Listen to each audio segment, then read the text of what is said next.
please? Can you let me know? Thank you.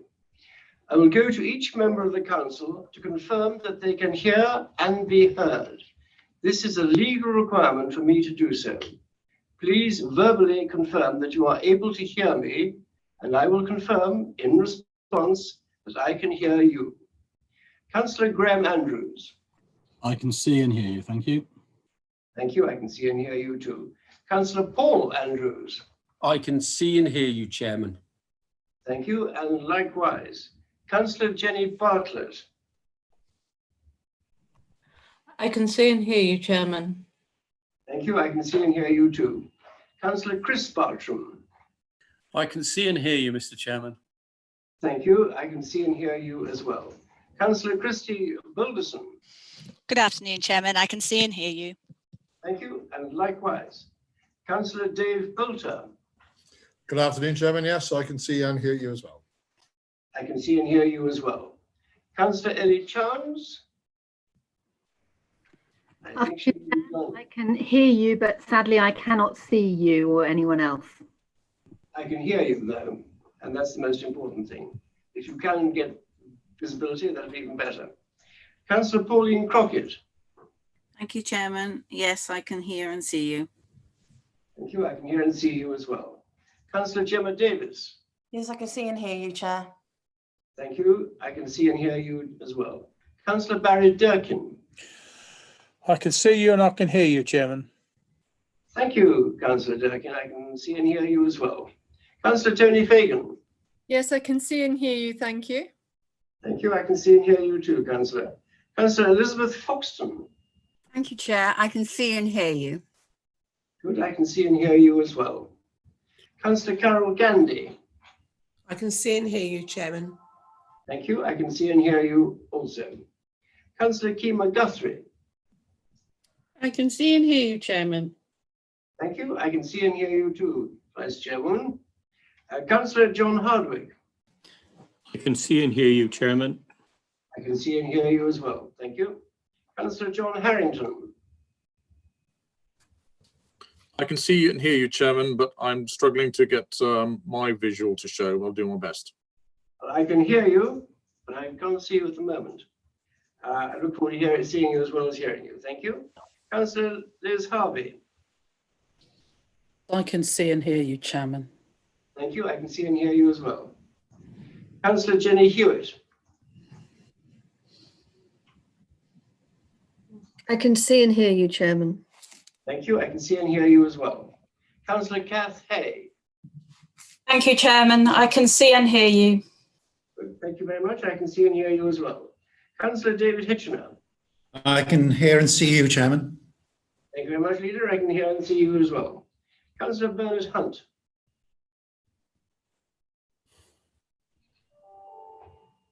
Councillor Bernard Hunt. Bernard can hear and see you. This is me speaking for Bernard. Well, I can't. Do we have? I can't do that. We need to see Councillor Hunt himself, or hear him. Particularly want to hear him. Councillor Hunt. Unmute. Can you unmute yourself? Oh, yeah, you are. Just with the final clicking in on my computer, Chairman. Right. So you can see and hear us, can you? Yes, indeed. I can see and hear you now. Thank you. Councillor Helen Ianson. Hello, Chairman. I can see and hear you. I can see and hear you as well. Thank you. Councillor Terry James. Thank you, Chairman. I can see and hear you. I can see and hear you too. Thank you. Councillor Peter Ginman. Good afternoon, Chairman. I can see you and hear you. Thank you, and I can see and hear you as well. Councillor Tony Johnson. Councillor Johnson sends his apologies. Thank you. Councillor Graham Jones. I can see and hear you, Mr. Chairman. Thank you. We can see and hear you as well. Councillor Mike Jones.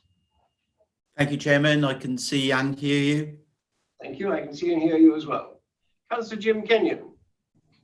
I can see you here, Chairman. Thank you. I can see and hear you also. Councillor Jonathan Lester. Thank you, Chairman. Good afternoon. I can see and hear you. Thank you. I can see and hear you as well. Councillor Trish Marsh. I can see and hear you, Chairman. Thank you. I can see and hear you as well. Councillor Bob Matthews. Yeah, I can see and hear you, Chairman. Thank you. I can see and hear you also. Councillor Mark Milmore. I can see and hear you, Chairman. Thank you. I can see and hear you also. Councillor Jeremy Milne. Good afternoon, Chair. I can see you and hear you perfectly. Thank you. You are also in perfect vision and audibility. Councillor Felicity Norman. Hello, Chair. My video is a bit shaky, but I can see and hear you at the moment. Well, we can see and hear you as well. Thank you. It stays that way. Councillor Roger Phillips. Yes, good afternoon, Chair. I can confirm both. Thank you very much. I can see and hear you as well. Councillor Tim Price. I can see and hear you, Chairman. Thank you. We can see and hear you as well. Councillor Alan Selden. Right. Councillor Nigel Shaw. Thank you, Chair. I can hear and see you. Thank you. I can see and hear you as well. Councillor Louis Stark. I can hear and see you, Chair. Thank you. I can hear and see you as well. Councillor John Stone. I can see and hear you, Mr. Thank you very much. I can see and hear you as well. Councillor David Summers.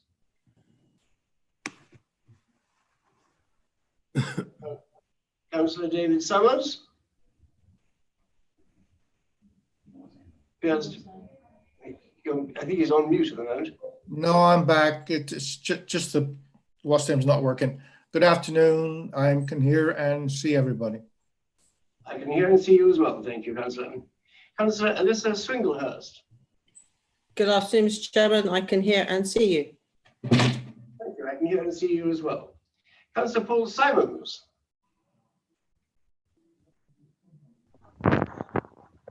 I can see and hear you. Thank you, Chairman. I can hear and see you now. Thank you. Councillor Kevin Tillett. Good afternoon. I can hear and see you. Thank you, Chairman. Good, thank you. I can hear and see you as well. Councillor Diana Toynbee. Thank you, Chair. I can see you and hear you. I can see and hear you as well. Thank you. Councillor Ange Tyler. Thank you, Chair. I can see and hear you too. I can see and hear you as well. Councillor Yolandi Watson. Good afternoon, Chair. Yes, I can hear you and see you. Good. Thank you. I can hear and see you as well. And Councillor William Wilding. Thank you, Chair. I can hear and see you. I can hear and see you as well. Thank you very much indeed. And I would like again to welcome everyone. Yes? Yeah, sorry, Chair, you haven't called me. I did give my apologies last week, but owing to my availability live and direct from the sunny South Coast, I am here today. Right, so we can see and hear you. I'm sorry about that, Councillor Rowan, but... No apology needed. It's obviously Tim hasn't received my email saying that I would be attending. Right, thank you very much. Well, again, I'd like to welcome you once more to today's virtual meeting. The Council is video and audio streaming this meeting live on the internet and making an official recording. The recording forms part of the public record of the meeting. Please note that it is a legal requirement that every member attending virtual meetings is able to hear and, where practicable, see and be heard and, where practicable, be seen by the other members in attendance and the public watching. So I ask that you please have your audio switched on, and where you are able to do so, you also have your video enabled. Virtual meetings are new to many of us, and there are some additional points for members of the committee and officers to be aware of. As part of our meeting etiquette, and in line with our normal committee practices, all microphones, apart from mine, will be placed on mute at the start and during the meeting. I will run through the agenda in the customary way. When you wish to speak, please use the hand button against your name in the participants list, which should be on the right of your screens. I will then invite you to speak in order of the hands being raised. Please do not raise your physical hand, as I do not want to miss anyone who may wish to speak. Please ensure that all mobile devices are switched off, to prevent interference with the audio and video system. This is important. Meeting participants' connection with the meeting will be monitored. If members lose connection with the meeting, Democratic Services will be on hand to help restore connection. If 10% of members in attendance lose connection with the meeting, there will be an adjournment. Private chat has been enabled for this meeting, but please, can members ensure that the facility to send a message to all meeting participants is only used to communicate with me as the chairman or with Democratic Services who will deal with the problem. Please only use messages to all participants to raise a point of order or to explain that you need to leave the meeting. I trust that is all clear. So we'll go to the meat of the meeting. Apologies for absence. I've received apologies from councillors Polly Andrews, Bowes, and are there any other apologies? I think we've had one from Councillor Johnson as well, Councillor Tony Johnson. Any other apologies? Councillor Howells Councillor Howells. wasn't on the roll call, and Councillor Selden wasn't on the roll call. Yes, Councillor Howells and Selden have not yet appeared, so we'll count them as apologies for the time being, unless they appear sometime later. Item 2, Chairman. declarations of interest. Chairman. Hello? Yes, Chairman, Councillor Selden unfortunately has had to take his wife to hospital, but should be joining the meeting when he has the opportunity. Thank you very much indeed. Well, we wish his wife well. Let alone himself also. I hope there's nothing too serious. Declarations of interest. The next item is to receive any declarations of interest by members in respect of items on this agenda. If any member does need to leave the meeting while an item is discussed, they will be placed in the virtual meeting room until that item has been concluded. Members who have declared an interest and withdrawn from the meeting will be readmitted to the meeting once the item has been concluded. Do any members have any interests to declare? Speak now. You're holding your peace. Yes, Chairman. I've got my hand raised. Councillor Hardwick. Thank you, Chairman. Item 5. And just for clarity, I'm a resident of Fownhope. The opening of the B4224 will have no greater effect on me than the rest of my ward. So I just wanted that clarification made, Chairman. Thank you. I'm sure as a ward member, that's very important too. And please complete the template that will be emailed to you if you do declare an interest and return it to Democratic Services by email. It's fairly simple, I think. Thank you. Now, item 3, questions from members of the public. There's been one question submitted under this item. The questions and responses have been published as a supplement.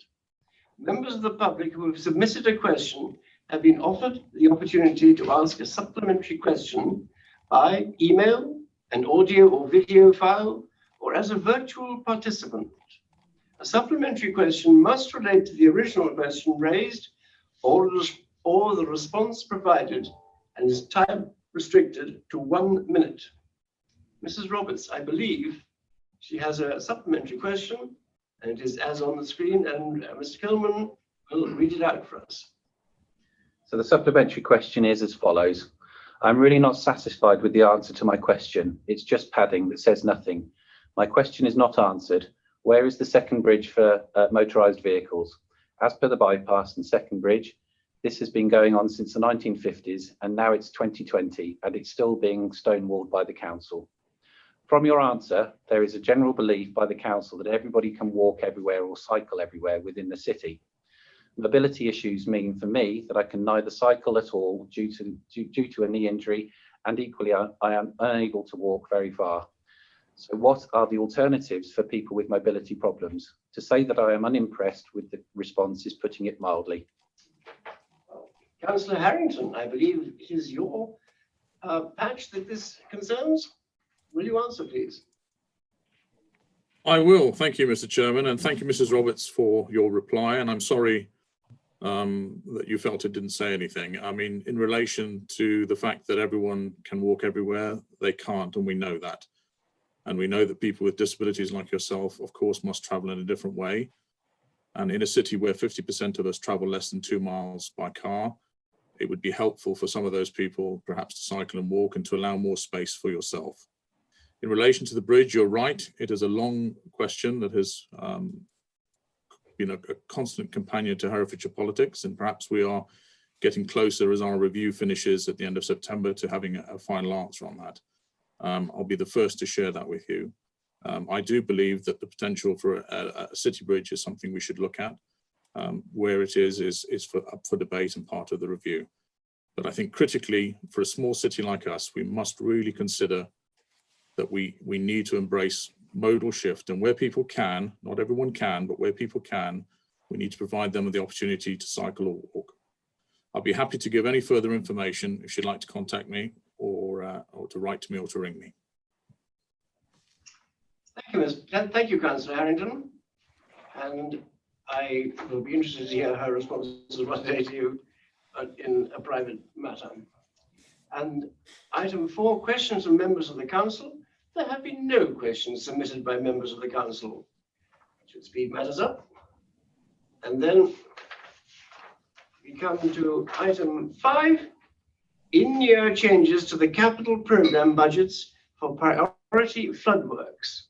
They're on pages 9 to 18. And following consideration in Cabinet on the 23rd of July 2020 to approve the allocation of funding for priority flood damage repairs and for works to enhance the resilience of the county's infrastructure. The Cabinet Member Finance and Corporate Services will move and introduce the report. And do you have a seconder? Yes, Councillor Harrington. Thank you. You have 5 minutes to introduce your report. Thank you, Chairman. Well, the report is in the agenda papers. I hope members have had the opportunity to read it. It contains 4 recommendations that A, the £7.674 million Pothole and Challenge Fund 2020-21 grant allocation be added to our capital programme as a new programme. B, that 4.027 million priority flood repair works be added to our capital programme as a new programme. C, that the priority flood repair works totalling 4.027 million, as set out in paragraphs 27 and actually also 29 of the report, are funded by extended prudential borrowing. And D, that in the event that new funds are made available by government specifically to address the priority flood repairs work which is outstanding, then those funds would be added to the priority flood repair works programme. Members, government has provided this and all other councils in the country with money for road maintenance. This happens every year. It's not enough to do all the work that's needed across the county, but it's something. However, every other local authority in the country is able to use that money for important everyday maintenance of their existing road networks. Here in Herefordshire, we've been told that the government is unlikely now to provide the funding that's needed to repair the exceptional road damage caused by the flooding emergencies that we suffered twice over our last winter. Ministers have, however, said that they will give the council permission to divert road maintenance funding to pay for these exceptional flood repairs. In this administration, we think that road maintenance funding should be used to fund road maintenance. The cost of extraordinary damage repairs following a national flooding emergency should come from central government, as indeed our MP Mr Wiggin originally promised that they would in local newspapers and on radio back in February. The money is there, he said. The council should stop whinging and get on with the repairs. Well, we've all seen how government double and triple accounts for funding that it says it's providing for public services like the police and the NHS and our schools. And this is an example of exactly that same double counting of the funding for your roads, for our roads. Today, we're seeking the council's support for spending that road maintenance money on maintaining our roads. However, it leaves us with the issue of where to go to find the funding for the urgent and essential flood repairs. At Cabinet 2 weeks ago, we considered 4 options for that funding. Option 1 was to extend borrowing. Option 2 was the reallocation of existing capital programme budgets. Option 3 was the application of pothole and challenge fund money to do those repairs. And option 4 was a combination of the other 3. Today at Council, we are, as a Cabinet, recommending option 1 to Council, which is the borrowing of 4.027 million over 40 years, which represents the lifetime of the road and its repairs. And this is actually only an increase of 3.027 million because we already have £1 million in our approved capital programme, set against what was expected to be the challenge fund that we would have been asked to bid into and to provide some match funding towards. So seeing as that's now turned into a grant, we would be proposing to use that £1 million to go towards the cost of the flood repairs. But nevertheless, the total borrowing for the flood repairs would be 4.027 million. And the repayment of that would be at a cost of £193,000 each year for 40 years of the proposed loan. Increasing the council's borrowing always requires careful consideration. It involves committing the council to repayment of interest and capital from our revenue income, i.e. the money that comes from grants and council tax and business rates and service income. And just like in our own households, we must be confident that we have sufficient income now and in future years to be able to service those debt repayments. Fortunately, our treasury management position is strong, and that's partly as a consequence of the work that's been done by previous administrations, and as detailed in the February council papers of our medium-term financial strategy. So this additional borrowing to fund the flood repairs is able to be supported from our existing and expected future revenue budget. The proposed additional borrowing will not present a risk to the council's finances, and in addition, councillors can be assured that we still have scope for the council to fund further borrowing should that be needed at some point in the future. If the government and Mr Wiggin have a change of heart, this borrowing will not be needed. But the decision today before us as full council would allow us to fund urgent works at Fownhope, Witney-on-Wye and lots of other locations around the county. And it spreads the cost of that work across the expected lifetime of the road repairs. Therefore, it also retains our important cash reserves so that we can continue to be agile and flexible in response to further COVID threats and opportunities for new projects and investments. Thank you very much indeed. We've given you quite a lot of latitude on that. I should have said also that I'm allowing this debate and on the recommendations from the Cabinet first, and when sufficiently debated, we are also considering an amendment. So I hope that we'll find out now if Councillor Harrington wishes to speak now for 3 minutes or later. Councillor Harrington.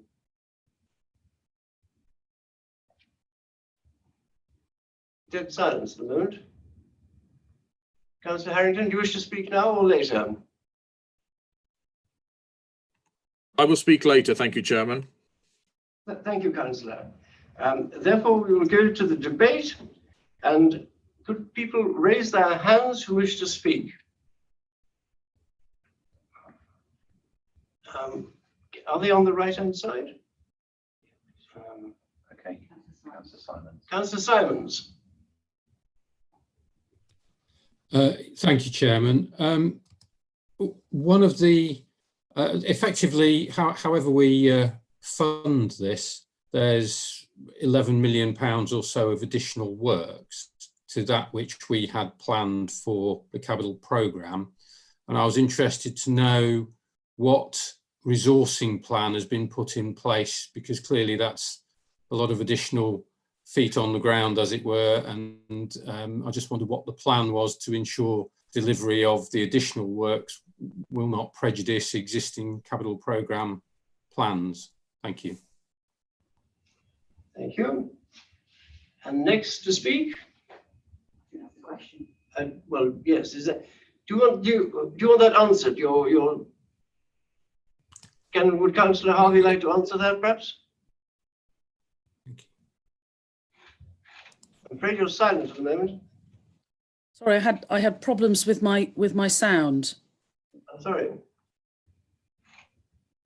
So my question was how will we be resourcing the additional £11 million or so of works on top of existing capital programme commitments? Because obviously it's all work that needs to be project managed and delivered and so forth. I just wondered how that will be done.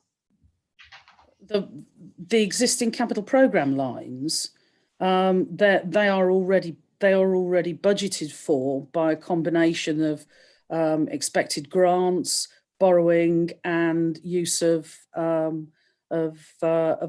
sort of cash funds, and that's in the spreadsheet that was approved by full council back in February at the budget council meeting. No, I'm sorry, it's not about the money, it's about physically how will an additional works be delivered, because obviously what we're outlining in this report is works in addition to what was already planned for the capital programme because of flooding and so forth. And I'm just interested to know, it's all very well saying we're going to do these things and we've found out how to fund it, but how physically will it be managed? Well, we're taking a much stronger project management approach to the delivery of our capital programme than this council has in the past. We're in the process of recruiting professional project managers and putting together a project management group which is actually taking responsibility for leading on the project delivery of capital programmes, so that we get away from the delay that has been experienced in previous years, where programmes simply haven't delivered at the pace that was anticipated. We very much feel that if this council is committing to making these investments in our communities and in important infrastructure projects, it's really important to actually deliver on them, because otherwise they're just holding back the progress that we're wanting to see achieved economically, socially, environmentally. So we're making sure that the project management resource is in place in order to deliver on these projects. And hopefully the Audit and Governance Committee will be able to assure itself of that in a way that perhaps it hasn't been able to do previously. Councillor Harvey. Councillor Kenyon.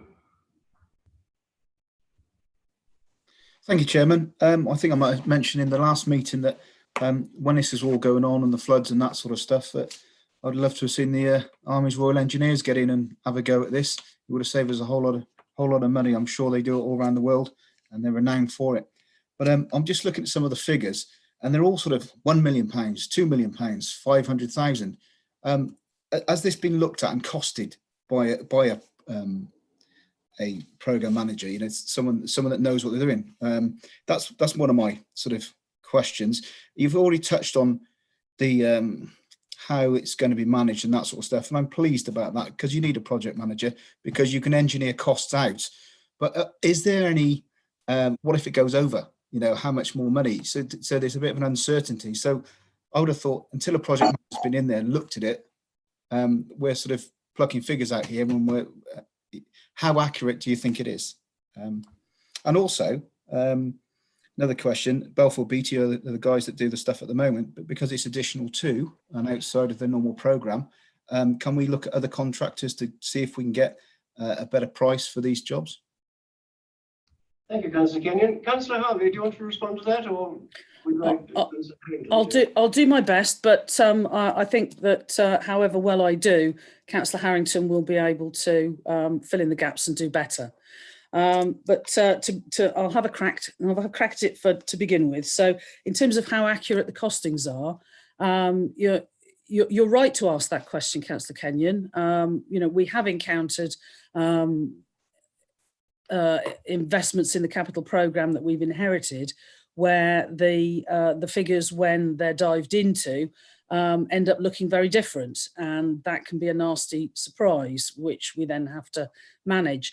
Again, over the last 12 months, we really have been poking a stick quite hard at the figures that we've got in the programme, and we're being much more robust in requiring evidenced business cases to come forward.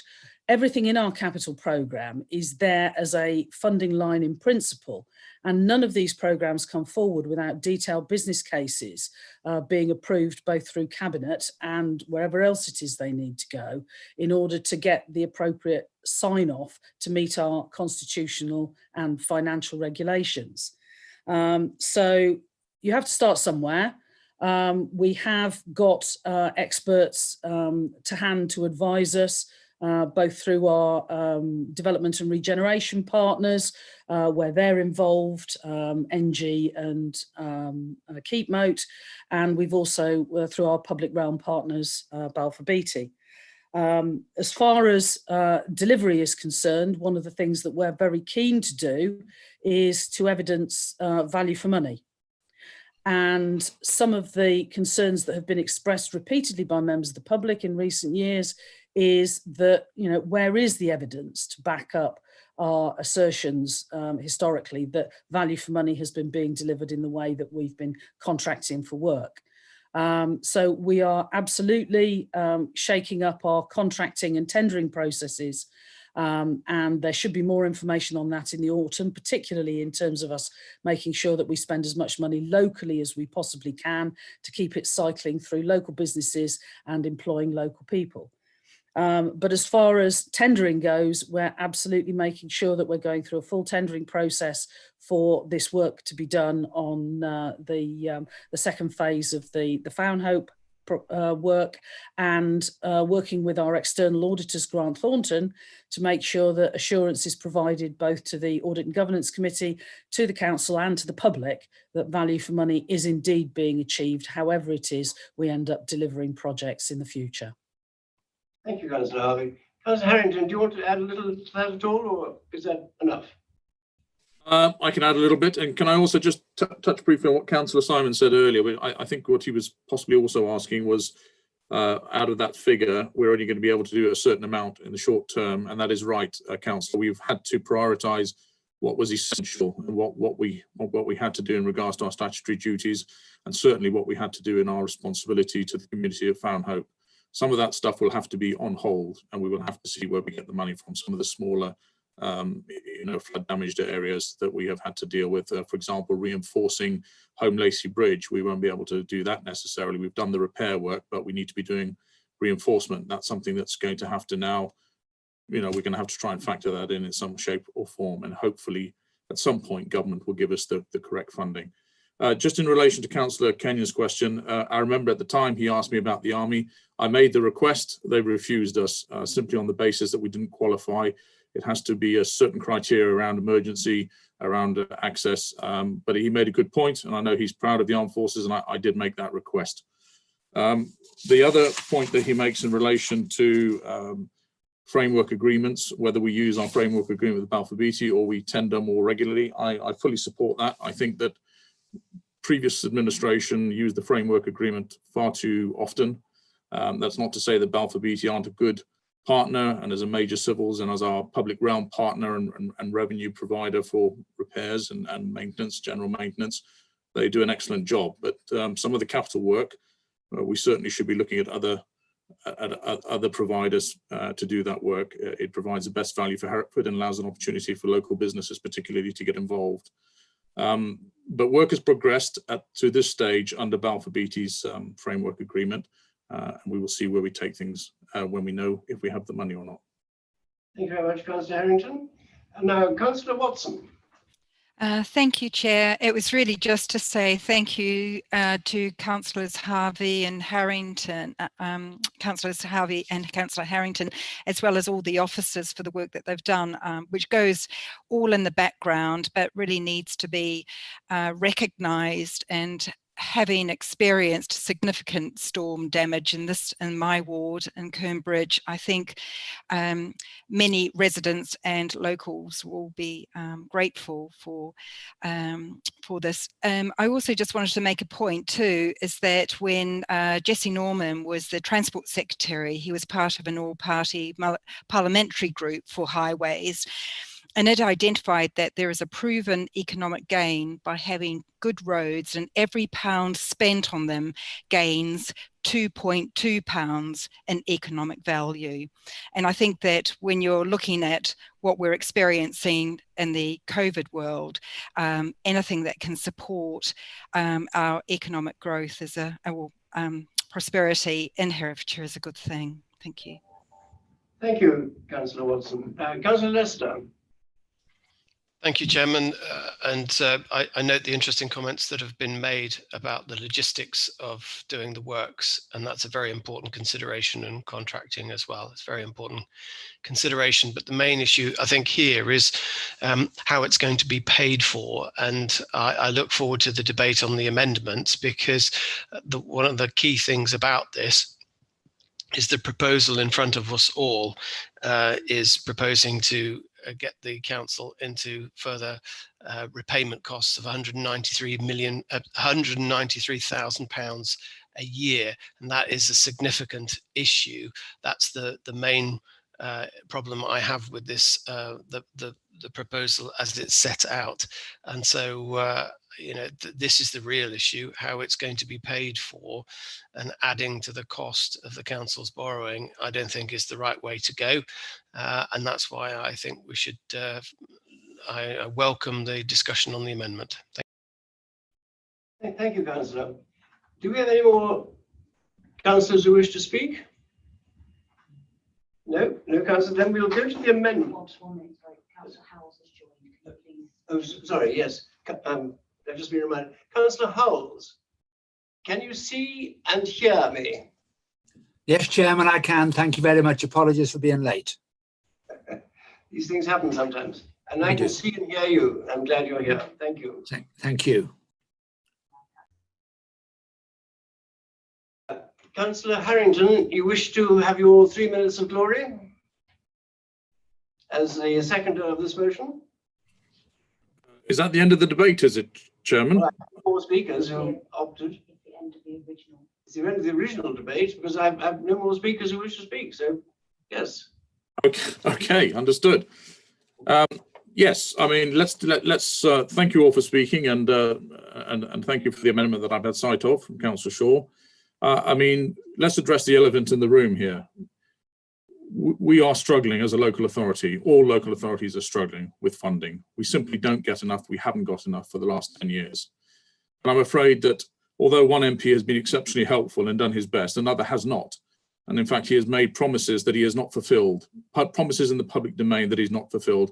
And he has sought to put pressure on us and disparage us as a result of his own failures. We have had a historic reduction in funding to this county. We have lost £90 million a year just in one revenue budget, or one support budget from the revenue support grant. That is transferred in the loss of funding in our capital programme as well on a year-on-year basis. And then when we did get some money in the past, we have done extraordinary things, as the previous administration knows, and spent that on paying consultants rather than filling potholes in. So we have not handled the situation very well, and we are now in an extremely poor situation where we have lost out a huge amount of money from central government. We are managing a declining network. That is how our Balfour Beatty partners describe our roads. We were then hit by historic floods, floods that haven't happened for 200 years to the level and to the cause of damage that hit the county. How can we be expected, after 10 years of austerity, to dig out finances from somewhere? I mean, it is a credit actually to the previous administration that we did have some resilience, but how could we be expected to deal with that ourselves?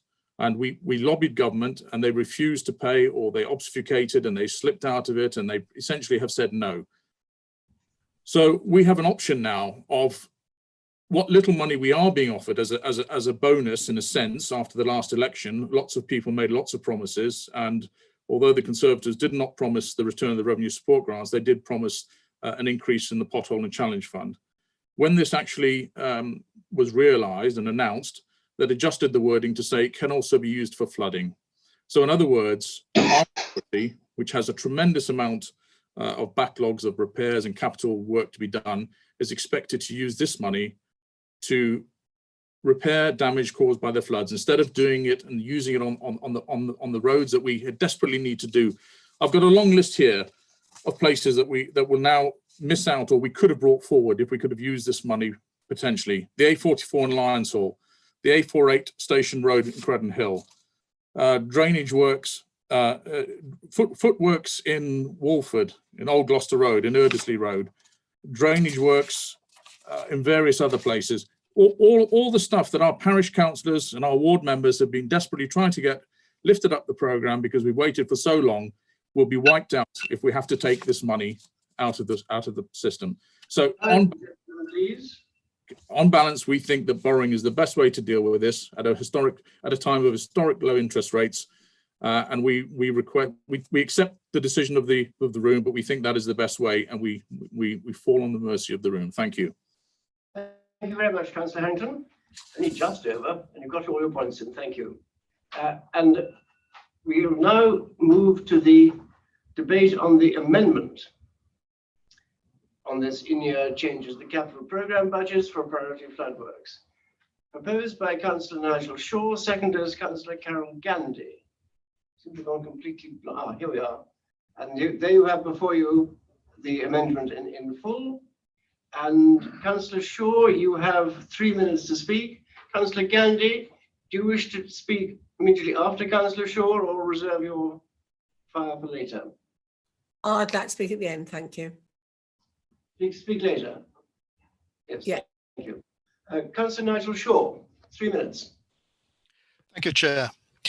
This amendment considers the necessity for infrastructure repair and reconstruction, the current and future state of the Council's borrowing, the effect on future revenue budgets and the MTFS, all in under 3 minutes. So fasten your seatbelts, it's going to be a quick ride. The necessity for the repair and reconstruction of the Foundhope Road is a given for my group, but we have concerns if that was to be done at the expense of other schemes already promised to parishes and residents in the annual plan.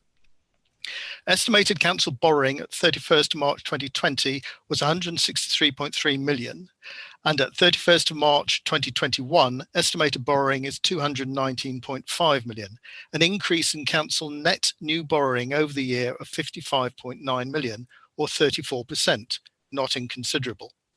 The minimum revenue provision, MRP, reflects the borrowing costs and is charged against our available annual revenue expenditure. The Public Works Loan Board rate that drives much of our borrowing increased in October 2019 by 1% to 2.82%.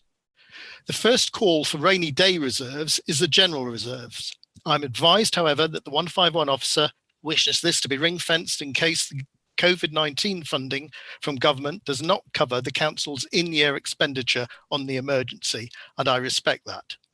At 31st of March 2020, the council held £75 million of reserves, 8.5 million in general reserve and 66 in earmarked reserves. By utilising 4 million of the financial resilience reserve to pay for Foundhope, this reserve still retains £8 million after other drawdowns. An additional sum of circa 3 million is due to be added to the reserve next year.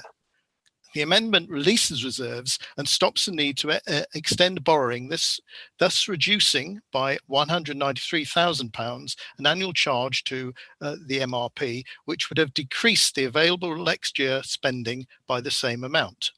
Should any government funding be later received, it should first repay this reserve to aid the financial resilience of the council. There's always a balance to be struck between spending reserves and borrowing. This approach negates the need to increase the MRP next year and will enable £193,000 to remain in the budget for allocation. The approach recommends will impact the corporate treasury outturn, however. Depending on the interest rate on funds on deposit and any borrowing required to meet the 4.037 cash call, this amount will be still less than 193k and should not affect the budgetary process, as it only affects the treasury outcome, which already assumes an anticipated borrowing figure that operationally we never meet. The point I have made also repeatedly. In closing, I refer again to the report of the Road and Bridges Committee of this Council, that in the opinion of Council, it is impossible from present sources of revenue, viz. Grants from Ministry of Transport and local rates, to maintain, repair, or rather remake and repair our main roads suitable and strong enough to carry the mechanical drawn traffic of today. The report was dated 1922. I suggest little has changed in the last 100 years. Thank you. Thank you, Councillor Shaw. Very close to 3 minutes, but not quite. Good attempt. We have now Councillor James to speak. Councillor James, are you there? Chairman, I put my name down to speak at the end of the last debate. I would like to reserve them to speak later in this debate. We accept that. You just remember you. And now, Councillor Harrington's got his hand up, but he can't. I'm sorry, you can't speak in this bit of the debate. We've got Councillor Foxton, Councillor Toynbee, and then Councillor Simons. Councillor Toynbee, all yours. Thank you, Chair. Yes, I was listening very carefully to Councillor Shaw, and it was very fast. And I also read very carefully the amendment, and I really wish that we'd had longer to look at it.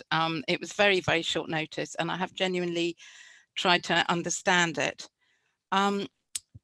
I completely understand why people don't like the idea of borrowing. Nobody enjoys borrowing, and obviously we wouldn't be borrowing for the hell of it, for fun. And like Councillor Shaw and Councillor Lester, you know, I don't like looking at the costs, the figures, and let's hope we don't have to do it. But look, on balance, we have to remember that borrowing can be less risky and more responsible than the alternatives. When our cash reserves have gone, they've gone. And I believe that we need our reserves more than ever at the moment. We're in such an extremely fragile, uncertain, vulnerable situation because of the crisis we don't know what the future holds. We have no idea still of how much or little support we're going to get from central government. And so in these circumstances, I do believe that borrowing is more responsible for the future than dipping into our reserves when we don't know what's ahead. Thank you.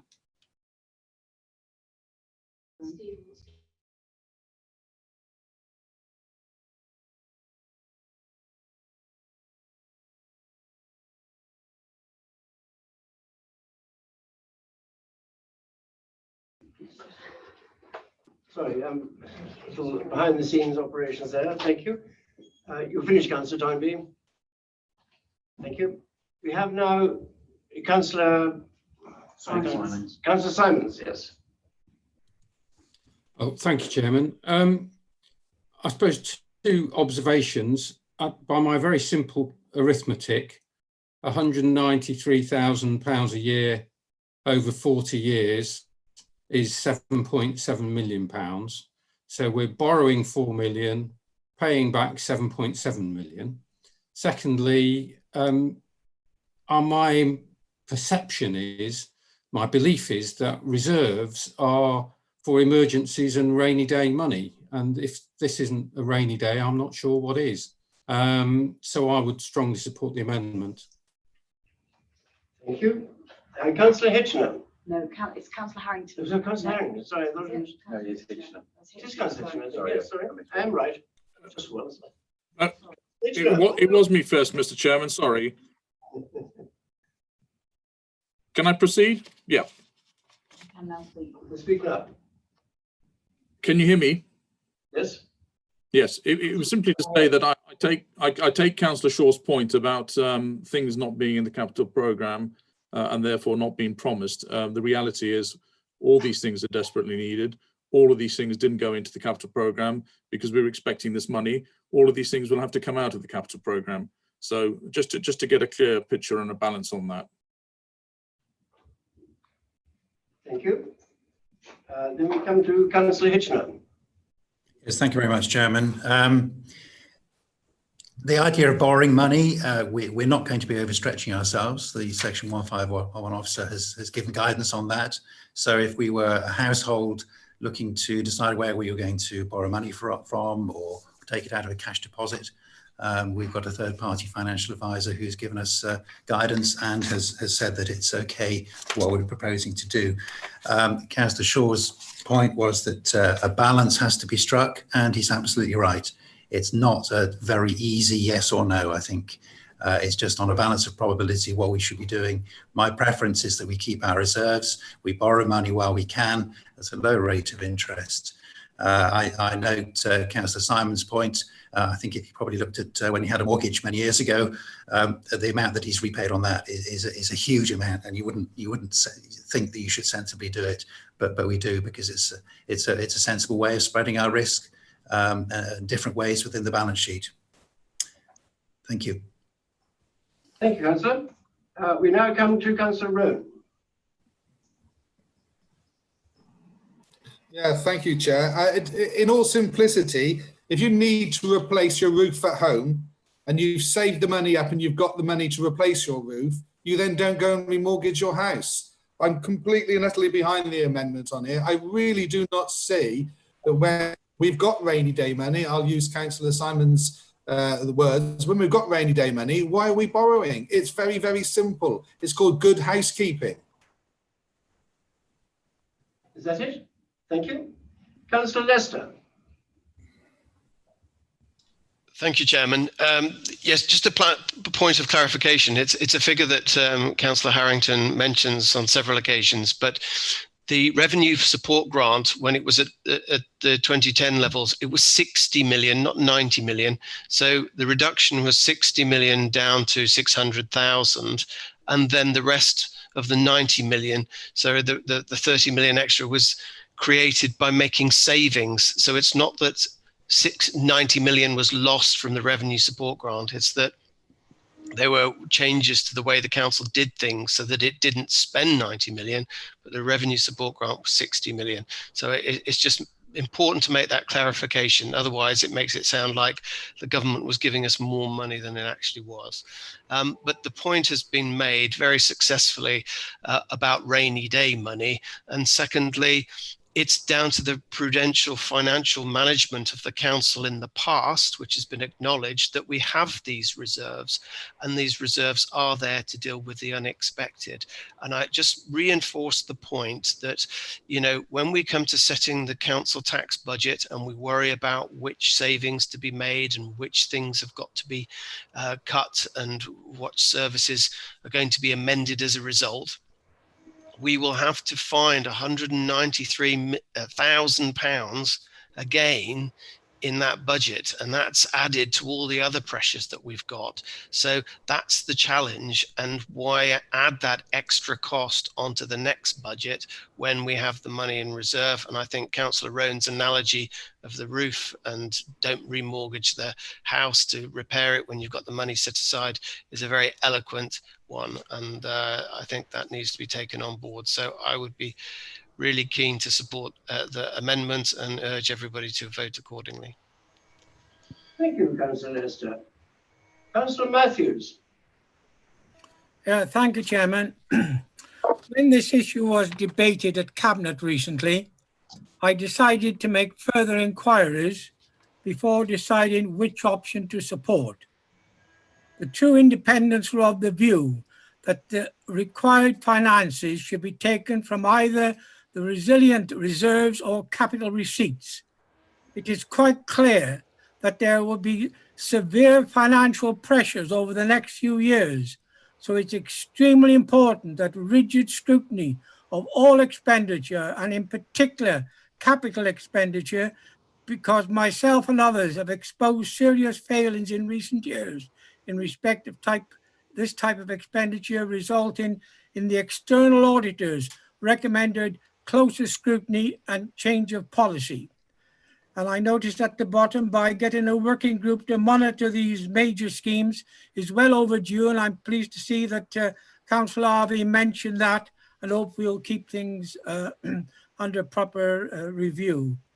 We should never forget that we are entrusted with the management of public funds raised from hard-working taxpayers.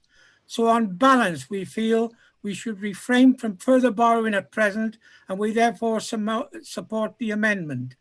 I would also, Chairman, like to ask Councillor Harrington, I didn't mention it at Cabinet, that all highway landowners alongside our highways are made sure and monitored that they maintain their water courses and ditches, because the runoff is the cause of major damage to our public highways.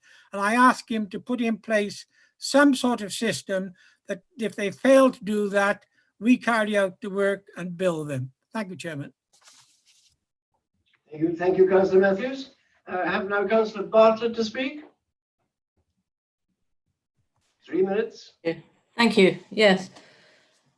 So, you know, these are exceptional times, and nobody borrows lightly without thinking about it carefully. But I honestly believe that prudential borrowing is the right route in these circumstances, as it would be for anyone's unexpected costly emergency. And not to take the money from our reserves, as it simply just puts too much pressure and too many questions on the rest of our county plan and everything else that we need to do within this county with a properly costed budget that we put through a few months ago. I do believe that we need to keep the option of our financial resilience reserves, exactly that, an option of financial resilience reserves. A reserve in case of the climate change, that means that we have another emergency, a reserve for our network or the other problems that we might have with any of the assumed funding that we would get for things like COVID from the government, any of those type of financial hiccups that might come along and make us have to rejig and rethink about what we're doing at the moment. So for me, it's not a question of what's possible, possibly from the reserves or possibly from borrowing. It's about what's the prudential way of paying for this. We've had advice from our Section 151 officer. We know that this is a sensible route to take at the moment. And I would also point out, we're not just trusted with the council's money for the county, we're also trusted with the state of the assets and everything in the county. And the way that we look after those is really, really important. I think our reserves should stay there for this particular instance, and this particular emergency should be paid for through prudential borrowing. Thank you, Councillor. Councillor Chance, if you're on the room, can you hear us? Can you see us? Yes, I can hear you. I still can't see, but I presume you can hear and see me? I can hear and I can see you. Thank you. Great. Chance, you have 3 minutes. Thank you. I just want to pick up on the idea that this is rainy day money and that the rainy day has now arrived. You know, the way that some colleagues have talked about this, it's been as though these reserves are a kind of piggy bank into which money has been squirreled away bit by careful financial management in the past.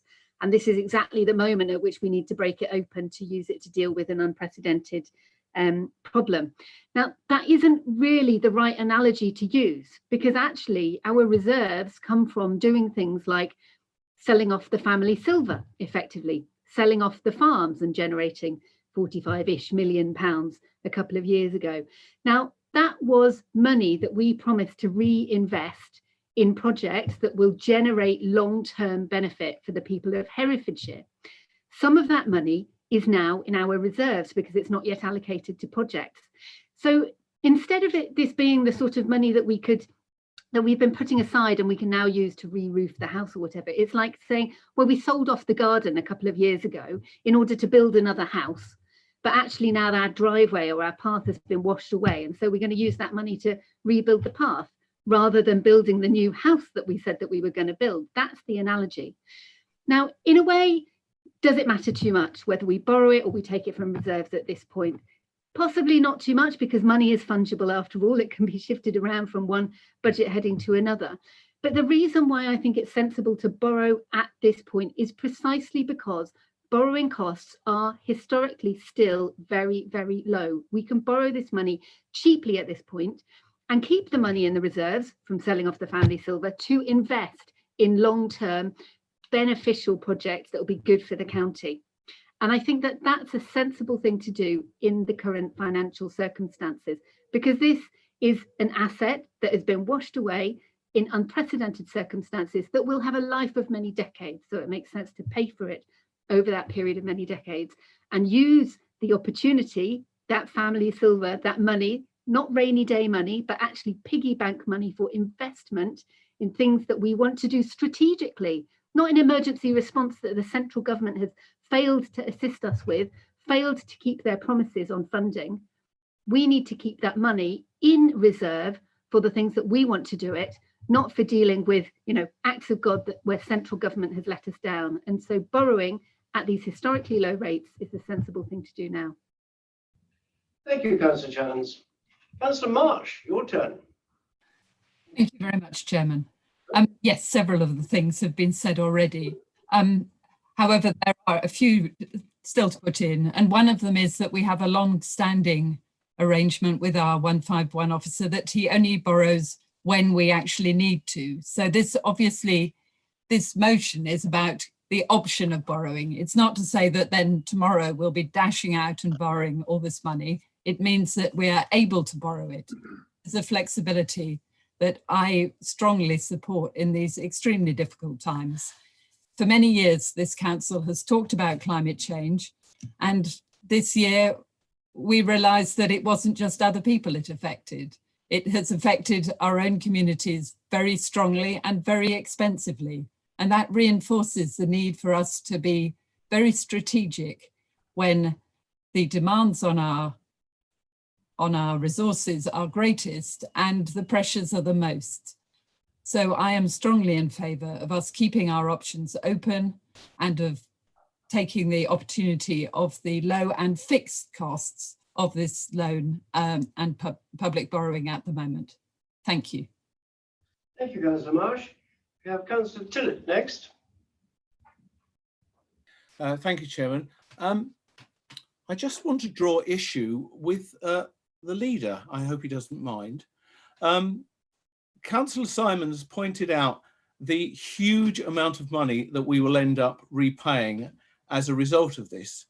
And Councillor Hitchener pointed out that if we looked at the amount of money we would repay on our own household mortgages, we would never take out a mortgage. And he is quite right, but it also hits the nail on the head. Most of us take out a mortgage because we have no other option. We have no other recourse to the sort of money that's required. Whereas this scenario, we do have an option.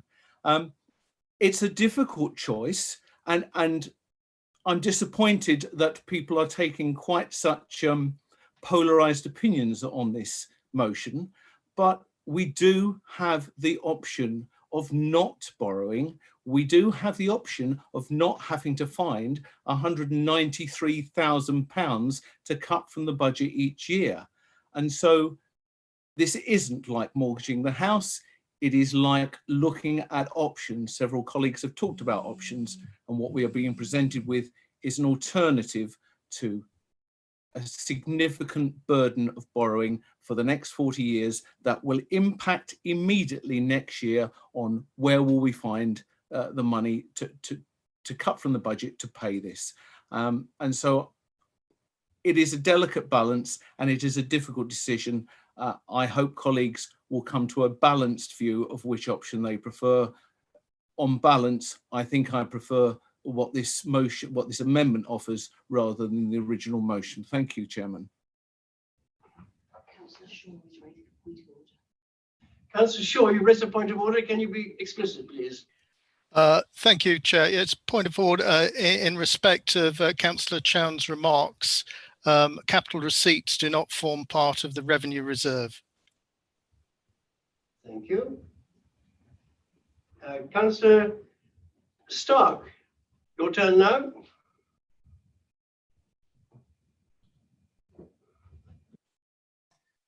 Thank you. Are you there? Are you? Yes, I was trying to unmute. I really don't know which way to go on this, because I'm trying to look at risk as a factor in all of this. And it does make me concerned about dipping into the reserves rather than borrow. And I'll tell you why. This government has shown itself unwilling to fund an unprecedented emergency in this county, one which you would expect any reasonable government to fund.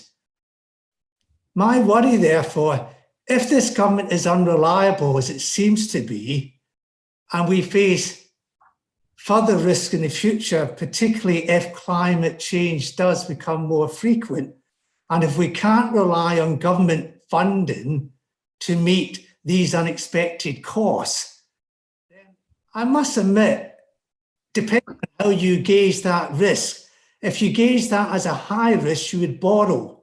If you gauge it as a low risk, you would dip into reserves. My problem in coming to a conclusion here is we don't know what that risk is. All we know is that we have an unreliable government who is not willing to fund what was an unprecedented event in this county. And I just feel if that's the way it's going to go in the future, that we really do need to think about the borrowing here as a perfectly reasonable approach. I hadn't thought that at the beginning of this debate, but having heard the various responses, my worry is that we can't rely on the government. We may face unexpected funding pressures, and therefore to dip into the resilience reserve is taking quite a chance at this time. So I think on balance, Chair, I may very well support the Cabinet in this one. Thank you, Councillor Stark. Councillor Swinglehurst, next on the block. Thank you, Mr. Chairman, and I think it's been a really good debate. I find myself certainly in agreement with some of the speakers. I think Councillor Tillett spoke very eloquently and well, and I would agree with everything that he said. I'm glad that we've had the clarification over the capital receipts. So in fact, to describe this as the sort of squirreled away money that was there due to the careful husbanding of resources by the previous administration would appear to be actually fairly accurate. I'm puzzled about the idea of having a revenue reserve, which we are going to keep because there may be some other different rainy day at some point in the future, and that therefore we're going to incur a debt now, which will cost us money because we might want to use the reserve for some other different emergency event at some other point in the future. This is not all of the reserve, it's some of the reserve. I think it is a prudent, to use Councillor Marsh's word, it is a prudent approach. And the main thing is that we don't add more stress into the revenue budget, which is, to my mind, it will require some degree of cutting of services or of reorganising of services to find that money to pay a debt that we don't need to incur. Thank you. Thank you, Councillor Swinglehurst. Councillor Kenyon.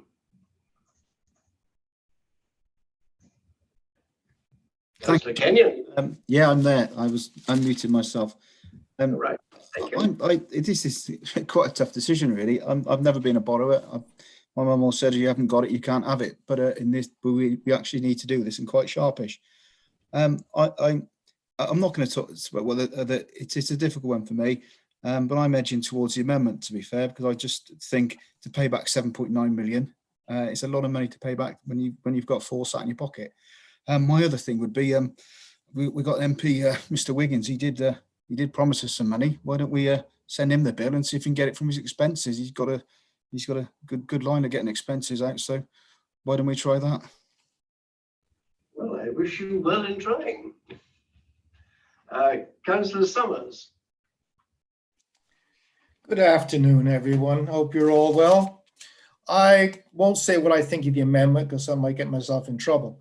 I remember purchasing my first home many, many years ago, paying exorbitant interest rates. I think they're around 20% or something like that. So I'm very concerned. I follow interest rates and they really bother me. And I've always been concerned of how much it's going to cost to borrow £1 million from 1 year to about 10 years from now.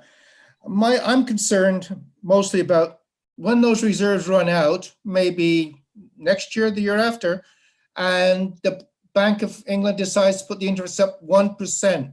How much will that cost us? If we use our reserves now instead and borrow it in 2 years' time. So I'm very, if you're in business, you don't use your own money, you borrow it smartly. And I think that's what we need to be looking at, borrowing smartly. So the amendment, poor business. That's my opinion. Thank you. Thank you, Councillor Summers. Obviously a businessman. Councillor Shaw. Councillor Hay. Was it? Councillor Hay. Councillor Not Hay. me, Sorry. Chair. My apologies. I got the wrong button. I couldn't quite read the screen accurately enough. He's nearly as beautiful. So, Councillor Hay, where are you? I'm here. Oh, it's me next, is it? Thank you, Chair. I think Councillor Stark summed it up for me, really, in terms of the dilemma of balancing up all the risks here. I mean, but on balance, I think borrowing responsibly is the way to go. So I will not be supporting the amendment. We are in uncertain times and we don't know how long we're going to be in uncertain times.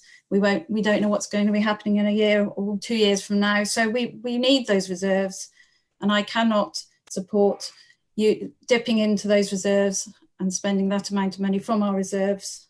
And I think everything else has been said, but I just wanted it to be noted. Thank you, Councillor Hay. I'm sorry I got you wrong earlier on. You are much prettier, I have to say, than Councillor Shaw, with all due respect to Councillor Shaw. I take offence, Mr. Chairman. Councillor Paul Andrews, please. Yeah, just a point of order, please, Chair. I noticed, I think we all had an email from Councillor Phillips that he lost connection. So in that, obviously he hasn't heard all the debate. So could you clarify that if he has a vote on this now?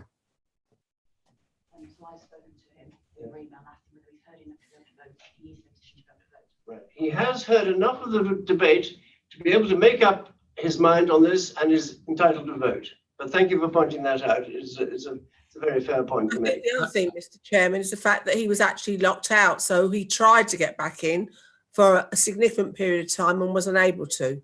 I agree. It's just a point of clarification. Thank you very much. I appreciate your point there. It's a good one. Do we have any more speakers? Councillor James. Councillor James. Thank you, Chairman. We all have the hindsight, but it's a great pity God doesn't give us the ability for foresight. You know, this is slightly academic because we're entering difficult times. It's whether we borrow now or borrow later, frankly. The government are unlikely to fund everything we will have to do in the coming years. And it's whether we take it out of reserves now and reduce the borrowing this year, or next year, we probably will have to borrow money in order to fund capital projects or projects that we will have to do.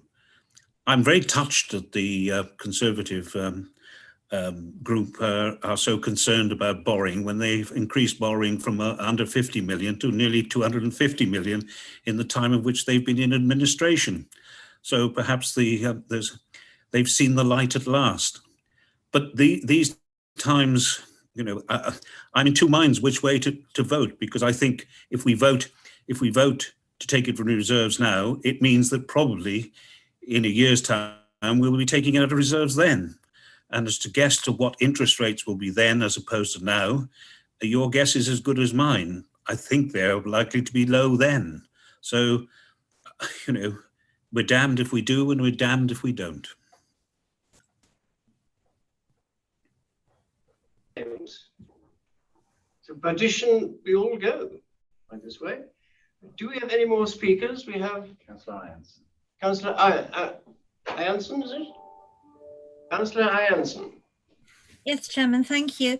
I just very quickly would like to echo the comments of Councillors Tillett and Simons, and I would support this amendment because I was brought up when I wanted to borrow money from my parents.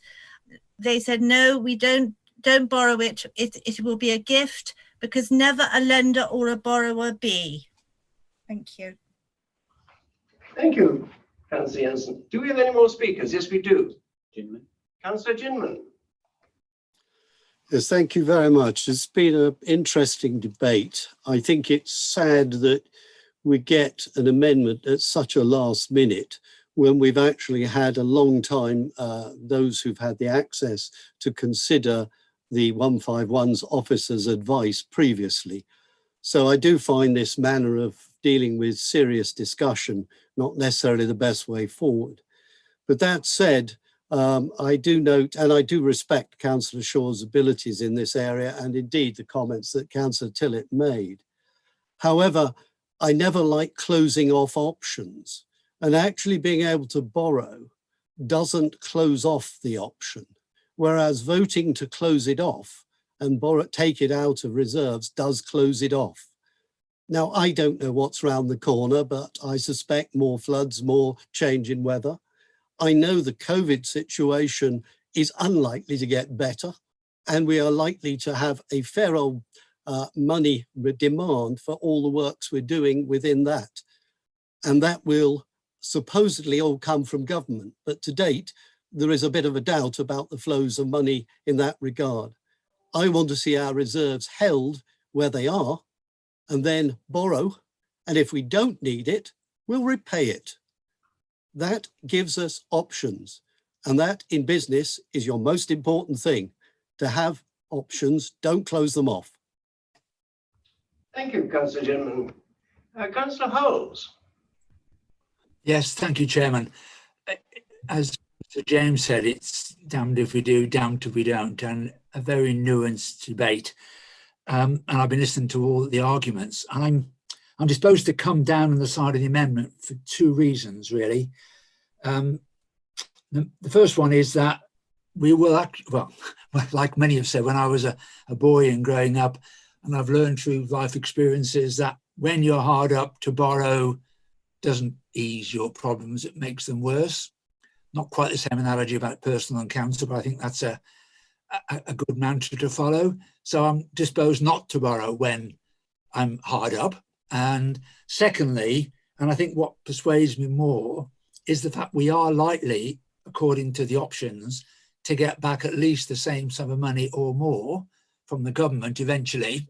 So we'll replace the sum and a little more. That's what I understand. If that's not true, I'd like clarification on that. So it would be neutral without the need of incurring any interest rates. That's my point. Thank you. Thank you, Councillor. Do we have any more speakers who wish to make themselves apparent? No? In which case then, Councillor Harvey has 3 minutes. Sorry? Oh, Councillor Gandhi, sorry, I do apologise. Councillor Gandhi, you have your 3 minutes of glory now. Thank you, And Chairman. after that, Councillor Harvey, we can close the debate. Thank you, Chairman.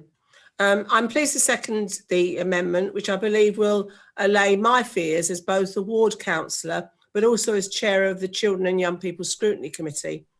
My ward has roads in poor condition, mainly due to their unsuitability to carry the very large agricultural vehicles that now are commonplace.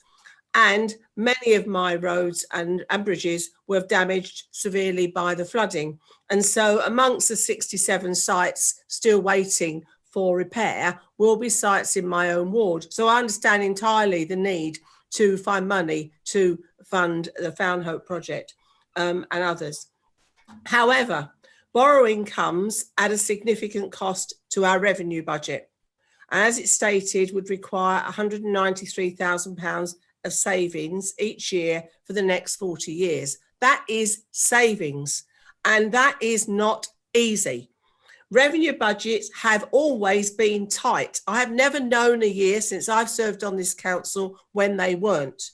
And not knowing how long this present pandemic will continue, but we certainly know it's going to continue for another 12 to 18 months, our revenue budgets could become tighter due to the reduced income to the council and the increased expenditure. The Children and Families Directorate takes up a significant amount of our revenue budget, and rightly so, and would be vulnerable to cost-cutting measures to meet this £193,000 revenue saving. And therefore, I do not believe that at this time we should be following that route. We have no knowledge at the moment as to what the effect on this pandemic will have on our children and what we will need to put in place in order to support them. The Financial Resilience Reserve is the right way to go. If you look at the meaning of resilience, it states able to recover quickly from difficult conditions. If the floods in October through to February were not difficult conditions, then I do not know in what situation you would use this reserve. Reserves are not just for squirreling money away. They are to be used in extenuating circumstances and to avoid the use of borrowing, which impacts so much on our revenue budget. And finally, I would just like to comment on Councillor Harvey's comments regarding project managing capital projects. You've only got to look at Crossrail, 3 billion over budget, Great Western Modernisation, Emergency Services Network, Courier Strike, combined overspend 10.8 million. HS2, goodness knows how much over budget, all project managed. And there are many you can talk about going back 20, 30, 40 years, all over budget. So project managing does not guarantee anything. Thank you. Thank you very much, Councillor Gandy.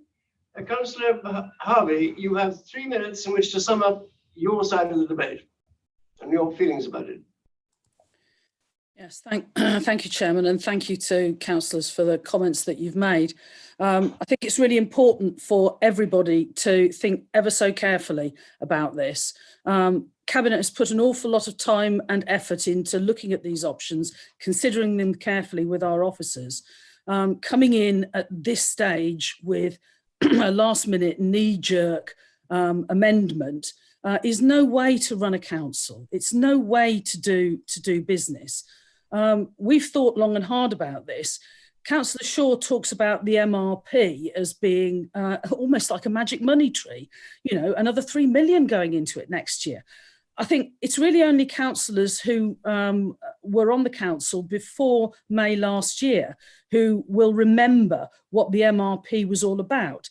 It's a piece of accounting jiggery-pokery where what was proposed was to reduce the debt repayments in the near term and push out the cost of those debt repayments into the future. There is a massive hockey stick coming as a consequence of that change in our accounting procedure. If Councillor Shaw is worrying, and other councillors, and genuinely I do understand that, you know, you do want to think carefully about this, but if you worry about spending £193,000 a year paying back this borrowing if we took it out, you really, really want to appraise yourselves of quite what the hockey stick of additional debt repayments are associated with the accounting principle of the MRP. Please do not think that the magic money tree.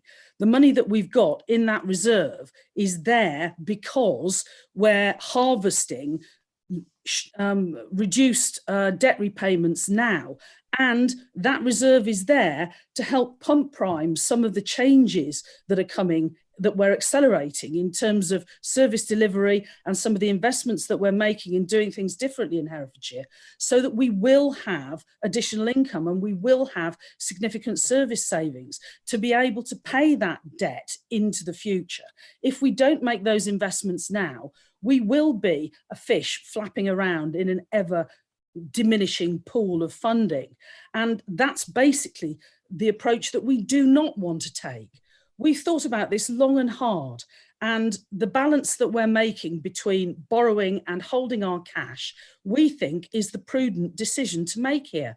Absolutely, Councillor Stark. I can understand why you're thinking twice about this, because it's a really serious decision that we're making here.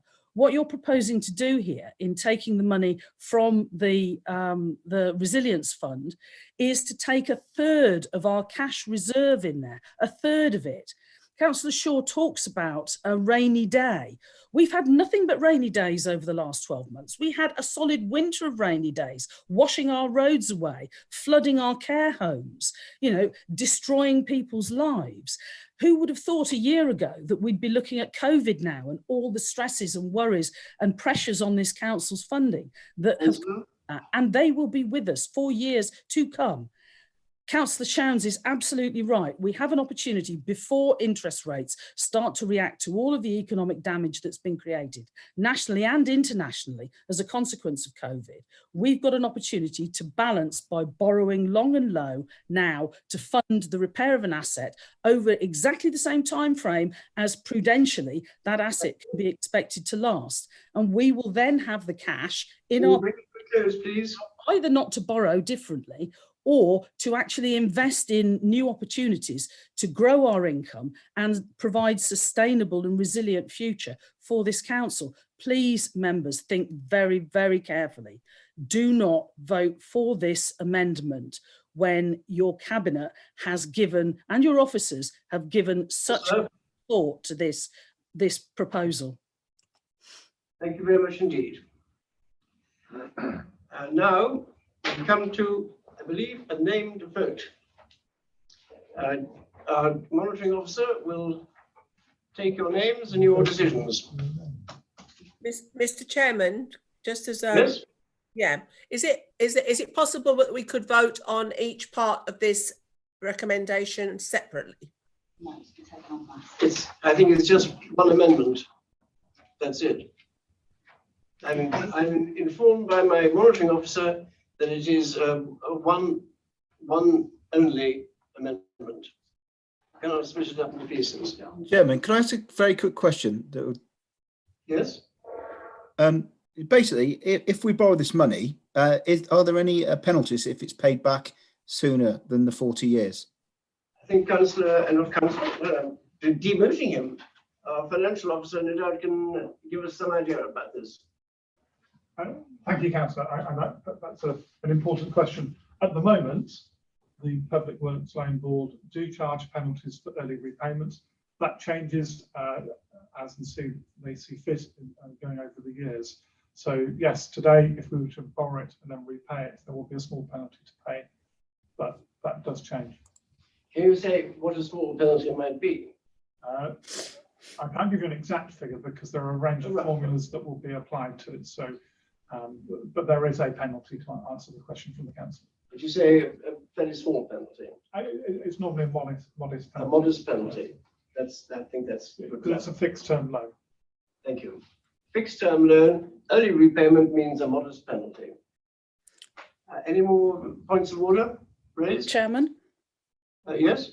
I'd just like to add to that. It's a good question, Councillor Kenyon, but if we were in a position to repay this loan early, we just would be in a position not to take out alternative borrowing. So, we just wouldn't borrow on another occasion.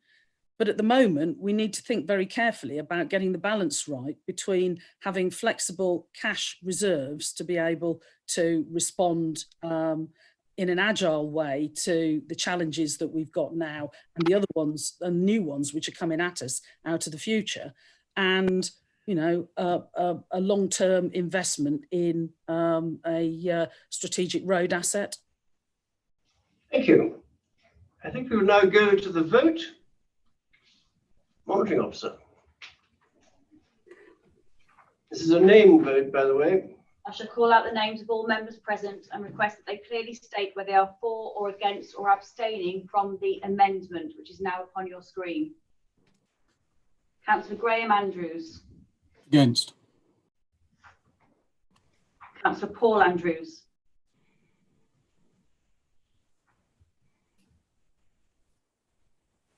Councillor Paul Andrews, are you there?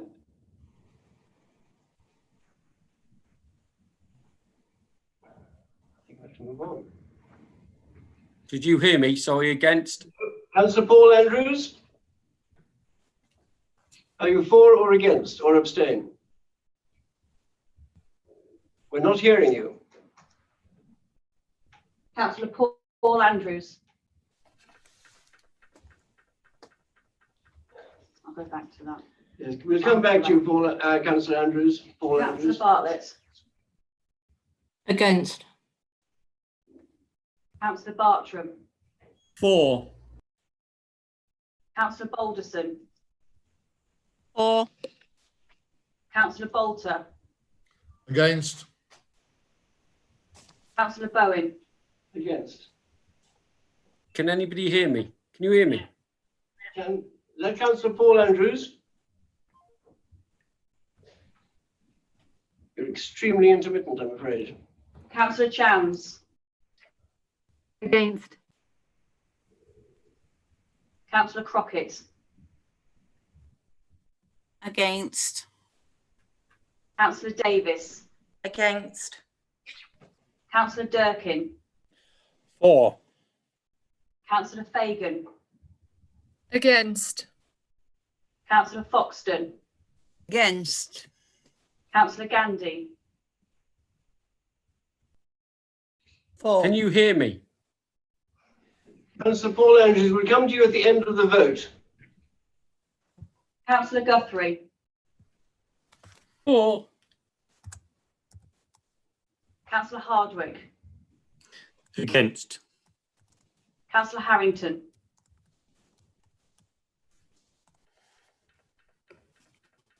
Against. Councillor, you're against. Councillor Harvey. You're on, mate. Against. Councillor Hewitt. Can't. I just messaged Jen Prince.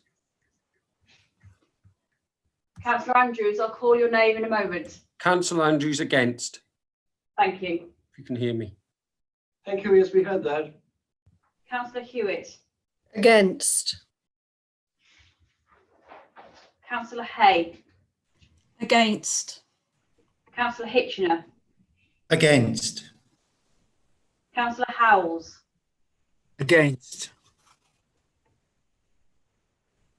Councillor Hunt. For. Councillor Ianson.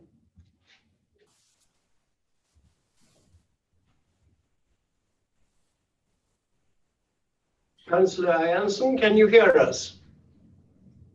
Yes, sorry. 4. Can you hear me? 4. Councillor James. Thank you.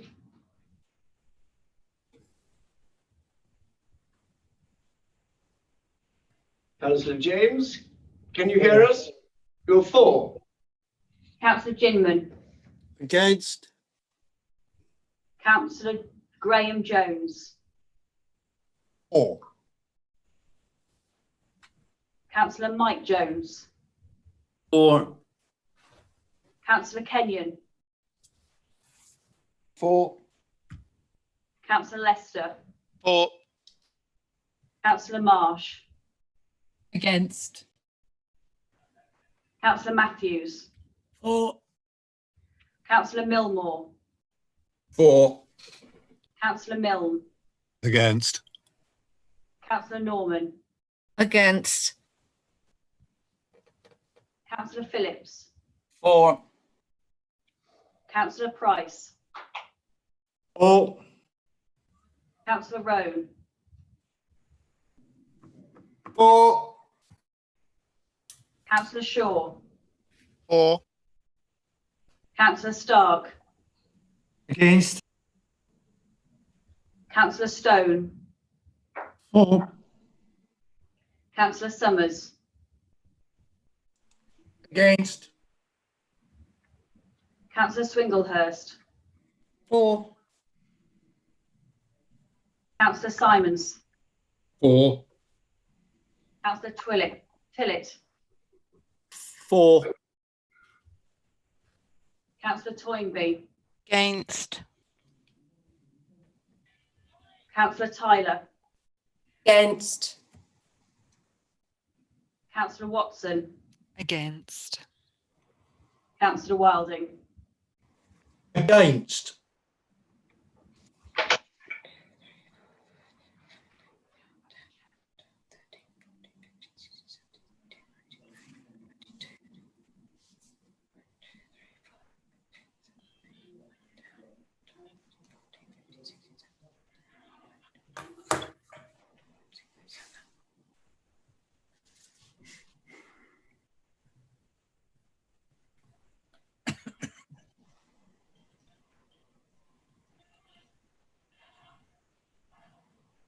Is lost. So we'll now go to a vote on the substantive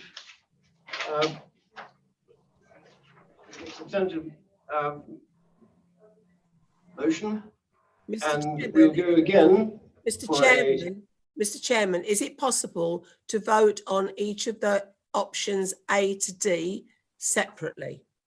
I'm afraid not. Why not? Eagle, who is No, because it's got to be a block, hasn't it? Why so not? It's a block vote, I'm afraid. Why? I know it'd be interesting to do it in pieces, but I think we're not Why? allowed to. Can I please have an Just wait a moment. We're going to have some consultation here. Thank you.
I have been advised by our monitoring officer that you will have the choice whether it is in 4 different sections or 2 and 3 and 4 sections.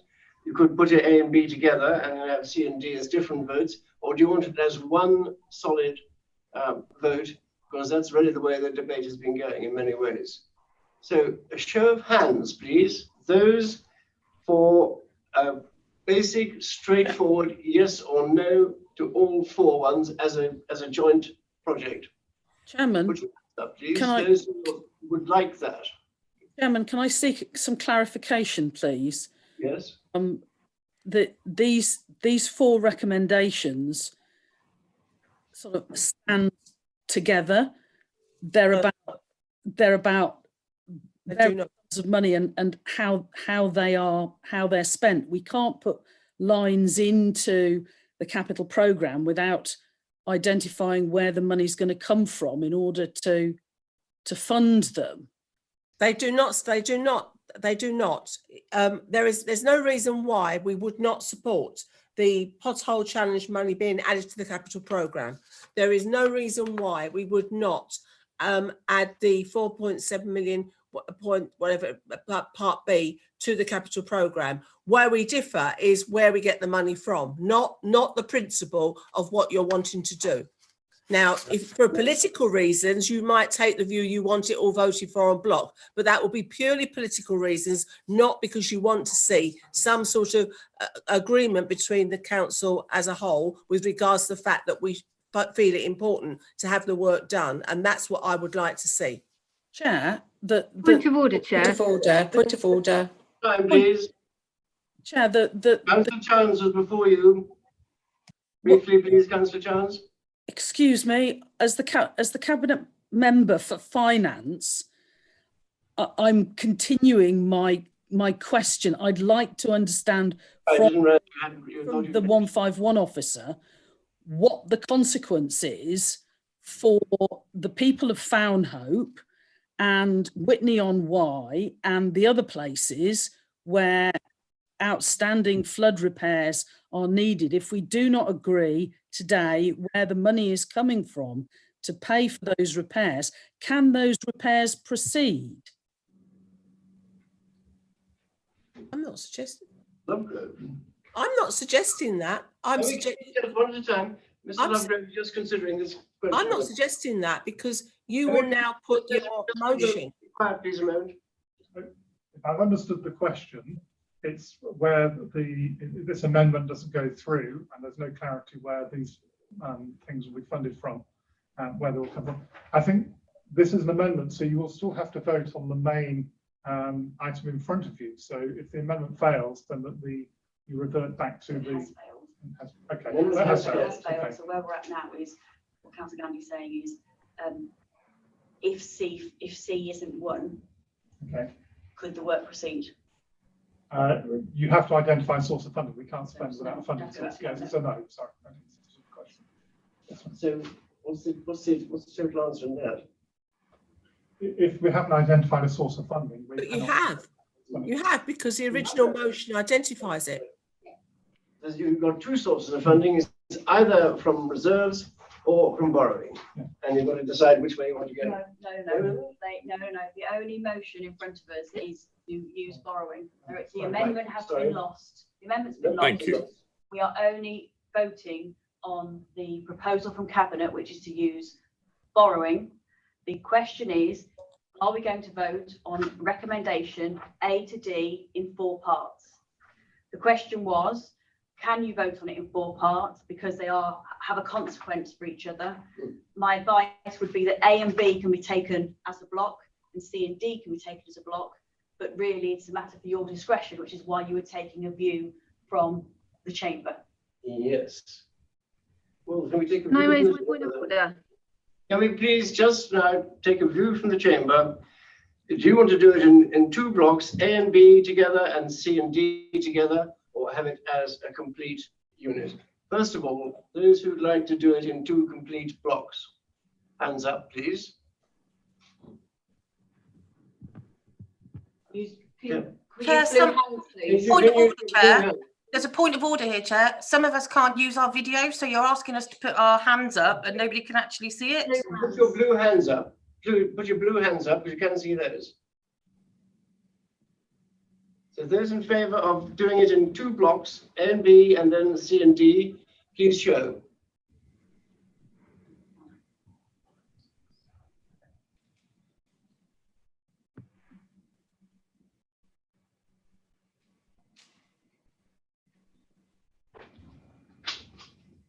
Hang on.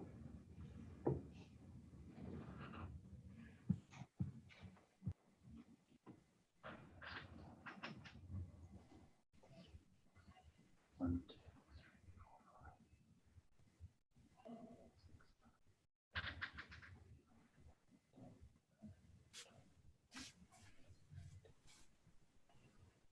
2, 3, 4, 5. 16. 16, so no. They haven't. They haven't. Thank you.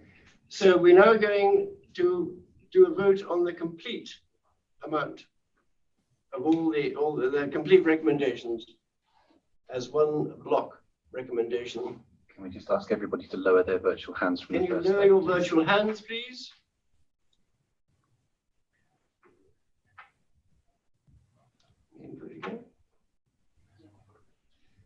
We're now Councillor Bowman. Okay, now. We're now going to a named vote on the recommendations as a complete, as an entity on the in-year changes to the capital programme budgets for priority flood works.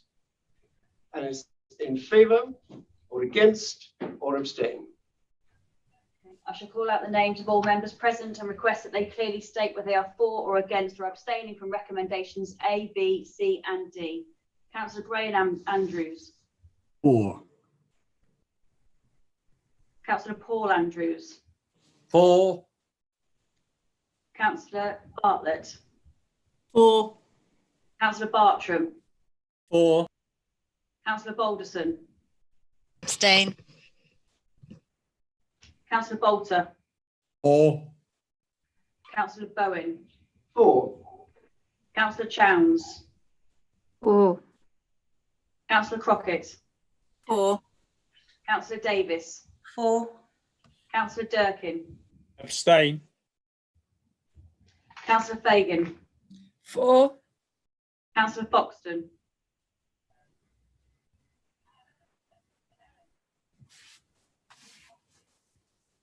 For. Councillor Gandy. No option but to abstain. Councillor Guthrie. Abstain. Councillor Hardwick. For. Councillor Harrington. For. Councillor Harvey. For. Councillor Hewitt. For. Councillor Hay. For. Councillor Hitchener. For. Councillor Howells. For. Councillor Hunt. For. Councillor Anson.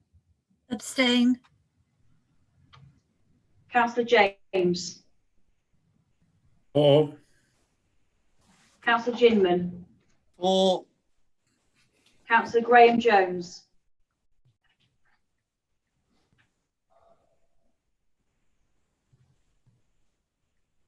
Councillor Graham Jones. Abstain. I think it's abstain. Yeah. Abstain, I believe. Councillor Mike Jones. For. Councillor Kenyon. For. Councillor Lester. Abstain. Councillor Marsh. For. Councillor Matthews. For. Councillor Millmore. Abstain. Councillor Milne. For. Councillor Norman. For. Councillor Phillips. Abstain. Councillor Price. For. Councillor Roan. Abstain. Councillor Shaw. Abstain. Councillor Stark. For. Councillor Stone. Abstain. Councillor Summers. For. Councillor Swinglehurst. Abstain. Councillor Simons.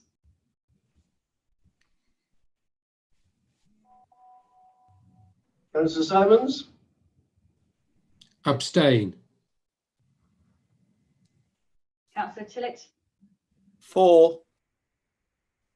Councillor Toynbee. For. Councillor Tyler. For. Councillor Watson. For. Councillor Wilding. For.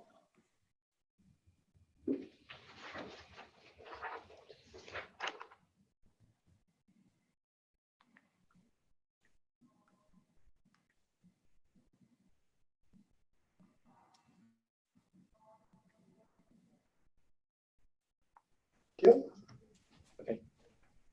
That is carried. And thank you very much indeed for an interesting and very balanced debate. I'm going to give you a chance of a very short amendment, not amendment, adjournment now, so you may rest your eyes, stop them getting completely square, at B6.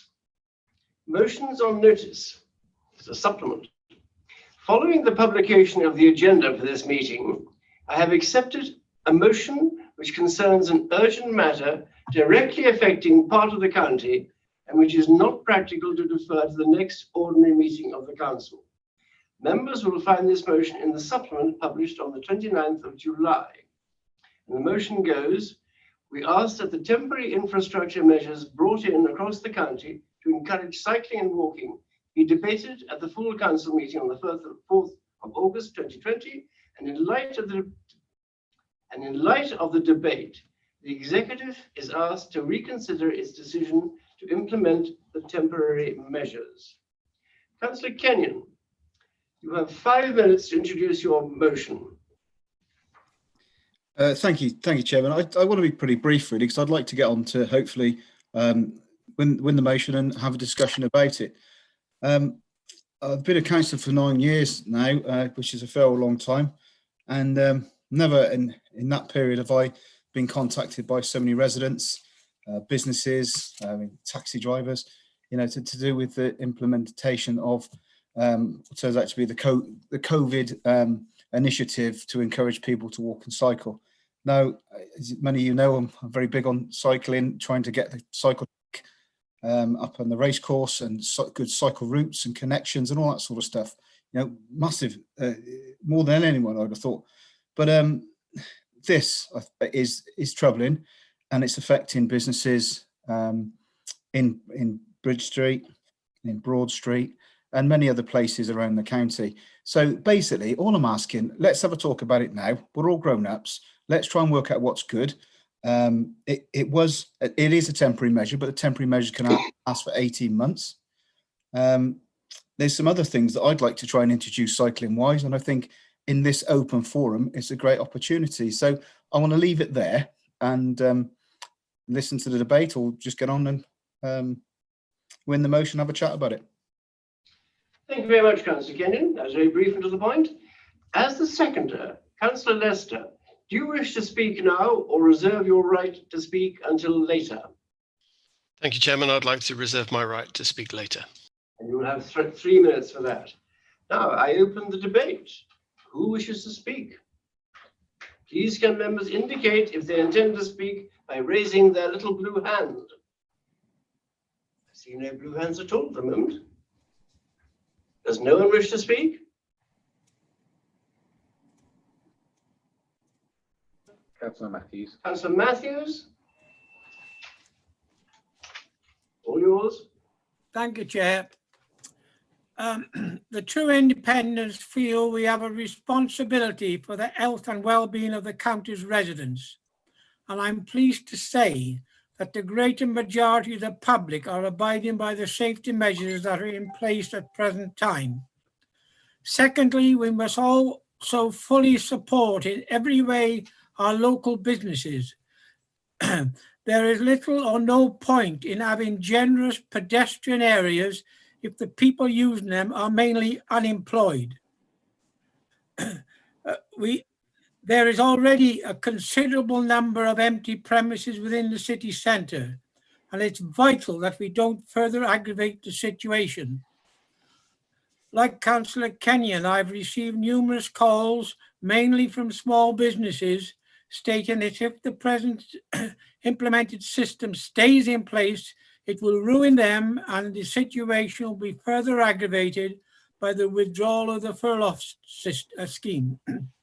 We are also of the view that the free car parking should continue for a further 2 months to benefit our city centre and to give our businesses support to get going.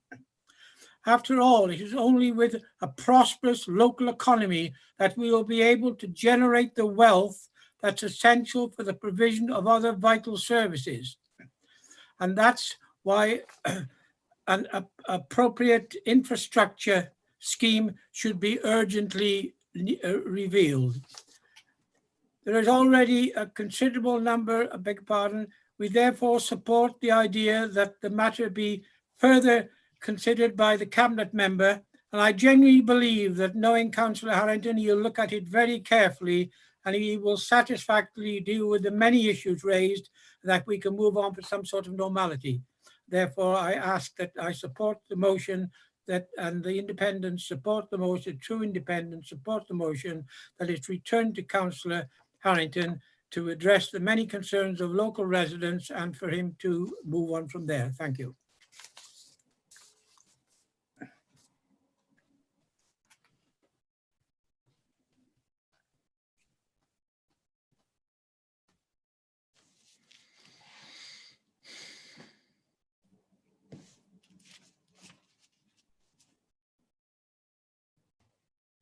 Chairman is muted.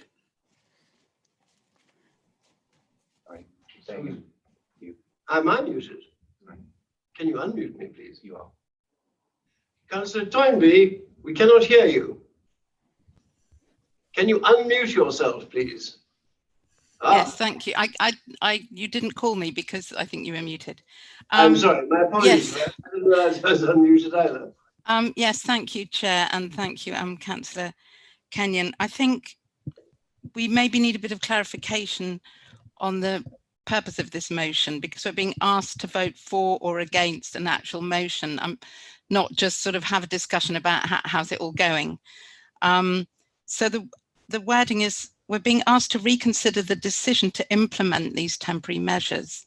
So it sounds as though the need for these measures is actually being questioned when we're actually being required by central government to put these measures in place for the safety and the health of residents. It's not just to encourage walking and cycling. I think maybe two different issues have been mixed up here. It is COVID related, and we're being required to take these measures. So I'm sure we'd all support a general suggestion that we continue to discuss and review how we do it. I'm sure it could have been done better. I'm sure we can all agree it would have been done better. I'm sure we're all getting a lot of feedback from residents, negative and positive. And I'm sure we're constantly reviewing it. We're very flexible. It's already been changed several times. It's very, very early days. So I'm sure we all agree with Councillor Kenyon that we want to be constantly reviewing it and discussing it. But I think it's a huge thing for the if we're really being asked, if we vote for this motion, then we're being asked to reconsider the decision to implement these measures, not how they're being done, but the decision to do it. And that is something that we've been required to do by central government. Chairman, point of order. Councillor Rowan is locked out of the meeting and is trying to get in. Is it all possible for him to have the link to the meeting sent to his Hotmail account? I'm sure we can manage that. Small pause while we do that.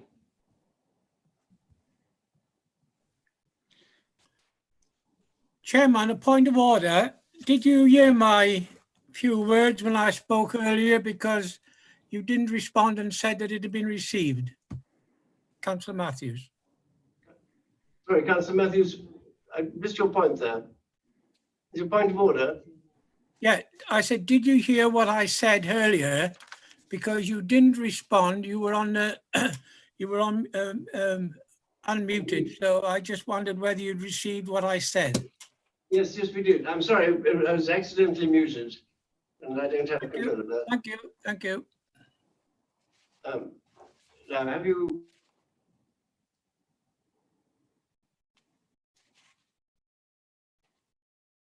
We carry on though, meanwhile, with Councillor Norton. Excuse me, can we not wait for Councillor Rowan to be elected back into the meeting? Because I think it's rather unfair if he's been locked out. I've been advised that we carry on with the meeting. Thank you. Right, thank you, Chair. Point's been made that these proposals have come from the government, but I think for many of us they are very welcome actually. I have to say though, I'm rather surprised at this coming at this stage because it's very, very early days in the implementation of these, and in fact in Leominster we have no measures as yet. They have not been put in place, and I'm not sure if that's the case in the other market towns, and therefore we have no opportunity to get a feel for how well they're working. But I think the point's also been made that we are intending to be flexible about this, as I understand it. We consulted where many other areas have not consulted. We've responded to some of the comments that were made. A number of concerns were raised. They have been addressed. Adjustments were made to the proposals, and I believe they can be made as we continue, as we go on. Very much this discussion is about Hereford, I think. There is more to the county than Hereford. For me, the most important thing is the safety of our residents. And we in Leominster again, and parts of all the other towns, I think, have some very, very narrow roads and pavements. And it really is quite dangerous queuing outside shops. If you have a shop on each side of the road, as we do in our high street, you can be queuing on both sides, and residents have to go into the road to pass, and it's Point of order, Chairman. Point of order. Councillor Kenyon, what's your point of order? Yeah, my point of order is that I made the motion to actually discuss this at this meeting. Now we're discussing things that if they vote for, we'll be discussing at the meeting. It's a very simple yes or no. So we're going into the motion, discussing that. So I think that's not quite correct, Chairman. Could somebody clarify? Debate here, thank you. Could someone clarify what we're meant to be doing then? I thought that was the point. I'm allowing you to carry on. Thank you. So for me, it is a safety matter, as I say, and also an air pollution matter, which is also a part of our community being safer, because certainly we have vehicles queuing up to get through our roads, to get into Corn Square, and it's a very unpleasant business for the many cafes and people who sit outside those cafes. So not pleasant, and I think it will improve things enormously. And finally, to make the point really that this is flexible. This is something we can adjust as we go along, as we see how it works. Last point is that the one thing I would like to see improved is the way it looks. It's pretty unattractive as it is. I think we could improve on that. But in principle, I think it's a very good and helpful measure. And having it as a temporary measure means we get a feel for what works, what doesn't, and what we might want to do in the longer term. Thank you. Thank you, Councillor Norman. Councillor Swinglehurst, all yours. Thank you very much, Mr. Chairman. So, you know, as far as I can see, I think everyone is trying to do the right thing here, but it's whether or not this is it. This is the right thing. I think the points about being flexible and responsive to business are really important. However, this kind of elastic timeline of it's temporary, but we don't know how temporary, and the kind of notion that it will kind of change organically is not going to work for a lot of businesses that are frankly on the edge. We need to be listening to what they are saying, because what they are saying is that this is tipping them over. And I don't believe it should be the business of the council, where you have small businesses, traders, local firms that are on this edge, that we are the ones to be dealing the body blow. We really should be bigging them up. We should be supporting them. We shouldn't be writing their obituary, as one of the cabinet members did in the last full council meeting. It's really not on to just kind of joyfully declare, oh, retail is dead. No, we've got small businesses, retailers, traders in our towns, market towns and Hereford, who are looking to us to lead and to listen to them and to protect their interests at this difficult time, and as well as also to look to public health. I think we need to be careful not to confuse the green agenda of cycling and walking as against the public health agenda. These are separate things, both worthy, obviously, but we do also need to have a mind to the economy, to the enormous efforts being done by our small businesses and traders and the BID group, supporting them. They've been trying to be heard. I think that the cabinet member is listening. I think he's being flexible. I welcome that. But we do need to have a very good, a careful mind to their well-being. Thank you, Councillor Swinglehurst. We now have Councillor Davis, with Patrick or without? Without at the moment. Thank you, Chair. Completely agree with what Councillor Swinglehurst just said about that balance in the need. So for Councillor Kenyon, you've been a councillor for 9 years. I've been a Southsider all my life. So I'm a South Y cabinet South Y ward councillor, where we are hit the worst whenever there is a closure of the bridge, wherever there are any attempts to make some form of active travel measures, we seem to be the ones that are hit the worst. So I obviously received lots of complaints from people. But one thing that I will say is that I'm not quite sure what we're voting on here. If we're voting on, can we be flexible? Can we chuck in ideas to Councillor Harrington as a cabinet member for him to change all of the active travel measures? Yeah, we can. It's always been there. For example, in the South Y, Councillor Rowan, Councillor Tillett, Councillor Bowes, we all came together and said, do not shut Walnut Tree Avenue, because that was a suggestion because of school. I said, do not shut Walnut Tree Avenue. That is a route through South Y. If you do that, you're sending traffic down into the Isleworth roundabout to come back on itself. So we said, please don't do it. It was taken out of the scheme. The opportunity for us to engage and put into these measures was in that consultation phase. So we said, right, we don't think this is a good idea for X, Y, or Z reasons. We consulted, many councils didn't. So we consulted, we had a number of people come back to us, and these were the measures that went forward. But Councillor Harrington, as far as I'm aware, has said he is open to all types of suggestions. Only this morning, I was talking to him about, on the old bridge, can we look at a one-way system on it instead of it being so that you're avoiding people crossing in front of each other? So the opportunity there all along has been to be flexible. So if we're asking, can we be flexible in this motion? Absolutely. If we're asking, can we all chuck in different ideas now in a full council meeting when we've already done 2 hours and 20 minutes, that doesn't seem an appropriate use of the time. Thank you, Councillor Davis. Yes, I do agree that brevity is the soul of wit, and we've been going quite a long time.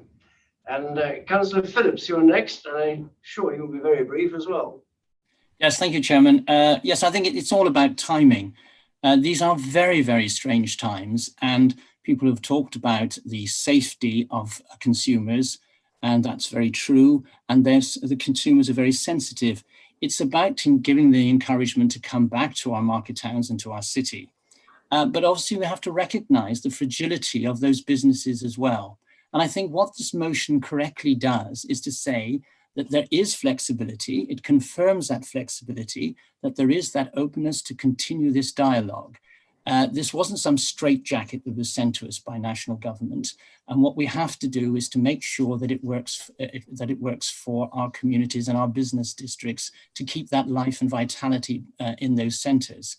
I would also make the point, 2 quick points. One, to thank the Cabinet member for taking on board the comments of the Hereford and Worcester Fire and Rescue Service, particularly regarding to Keenton, where the High Street there would have been quite an issue. And secondly, I think sometimes you have to remember that, particularly with review to the market towns and to some extent the city, it is not just simply about the population of those places. It is the rural hinterlands that they serve. The very existence originally of these places was to serve the service area for their rural hinterlands. So you have to think about how those people are going to come into those market towns. And what I don't want in our part of the world is that Prestine and Hay becomes a far more attractive alternative to Keenton and Leominster. Thank you, Councillor Phillips. We now have Councillor Watson, also brief, I trust. Thank you, Chair. I just want to say again, it's this is my understanding. It's about the debate around the temporary measures, the TROs around the 20 miles per hour, the walking and the cycling. And all I would like to say is that I am just disappointed that it's focusing on market towns and cities, because I have a village and a hamlet. We would welcome them and we would really love it in our patch. And we've been demanding it since 2014. And I say, if you don't want them, we'll have them here in Cambridge. So that's all I wanted to say. Thank you, Councillor Watson. Now we have Councillor Hay.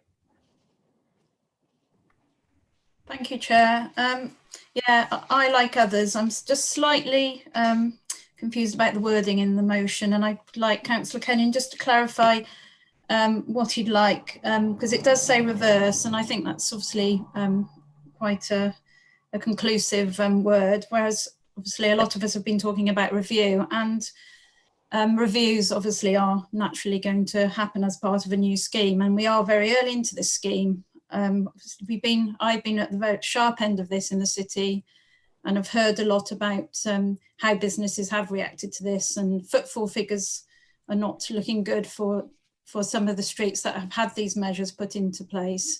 And again, it's all too early to make conclusions from those, but I think it's very important that we are supporting businesses who are trying to get back on their feet. So there's got to be some mid-ground between what we've got already and reviewing what we've got. And on that note, I was wondering if I could just ask Councillor Harrington to just give us a little update on Broad Street, because I understand that there's been some changes in Broad Street from what was originally all the parking spaces being blocked out on one side to changes today. So if Councillor Harrington could do that, that would be very helpful. Thank you. Councillor Harrington is attracted next on to speak at any rate. So Councillor Harrington, off you go. Thank you, Chairman, and thank you all for your debate so far, and thank you for raising the concerns. I mean, yes, in relation to Broad Street specifically, Councillor Hay, we've been able to put some more disabled car parking back. We did have quite a lot. I think we had 5 spaces. We've been able to put another 3 spaces back, and we are reviewing where we can all the sort of car parking arrangements, making sure we can still provide the safety on the roads. Can I just say, Mr. Chairman, that I think that I would like to propose an amendment, because the wording is confusing here. Councillor Councillor Kenyon, is trying to raise an issue. He wants us to have a discussion. I'm not sure we can have it in the room today, but I certainly take his point that we need to have those discussions, and I need to continue to feedback and to receive feedback from members of the public and from businesses, which I have been doing as best I can. And the point has been raised that other authorities haven't actually consulted as much as we have, because we were asked to do this quite quickly. But we did try and consult with every single town council, every single, with the city councillors, with every ward member, councillors Roan, Tillett, Davies, Bowes, Hape, Harvey, Mill, Marsh, Leicester and Watson wrote back specifically, and we dealt with those issues, and we'll continue to deal with any of them. Could I just propose a motion for a wording change that I'd be happy with, and I'd be happy to support the general purpose, which I hope is not a debate in the room today, but an agreement to do that debate in some shape or form in the next few days. So normally to propose an amendment, you need to say it's at 9:30 in the morning. But it's normally your discretion to allow an amendment. So what is the amendment? Yes, I will. Let's find out what it is. We should normally have the amendment by 9:30 in the morning, but in this case, where it's a clarification of wording, I think it might be useful. So would you like to propose your amendment? Indeed. Do I get my 3 minutes to have a quick chat, or? Just give us your amendment, please. My amendment is that we ask that the emergency active travel measures brought in across the county to encourage safe movement during COVID are debated today at full council meeting on the 4th of August 2020. And in light of the debate, the executive is asked to continue to review, adjust and adjust wherever necessary the temporary measures, taking full consideration of the debate in the chamber, the feedback from stakeholders and the advice of professionals. We need it in writing. We need that in writing, really. You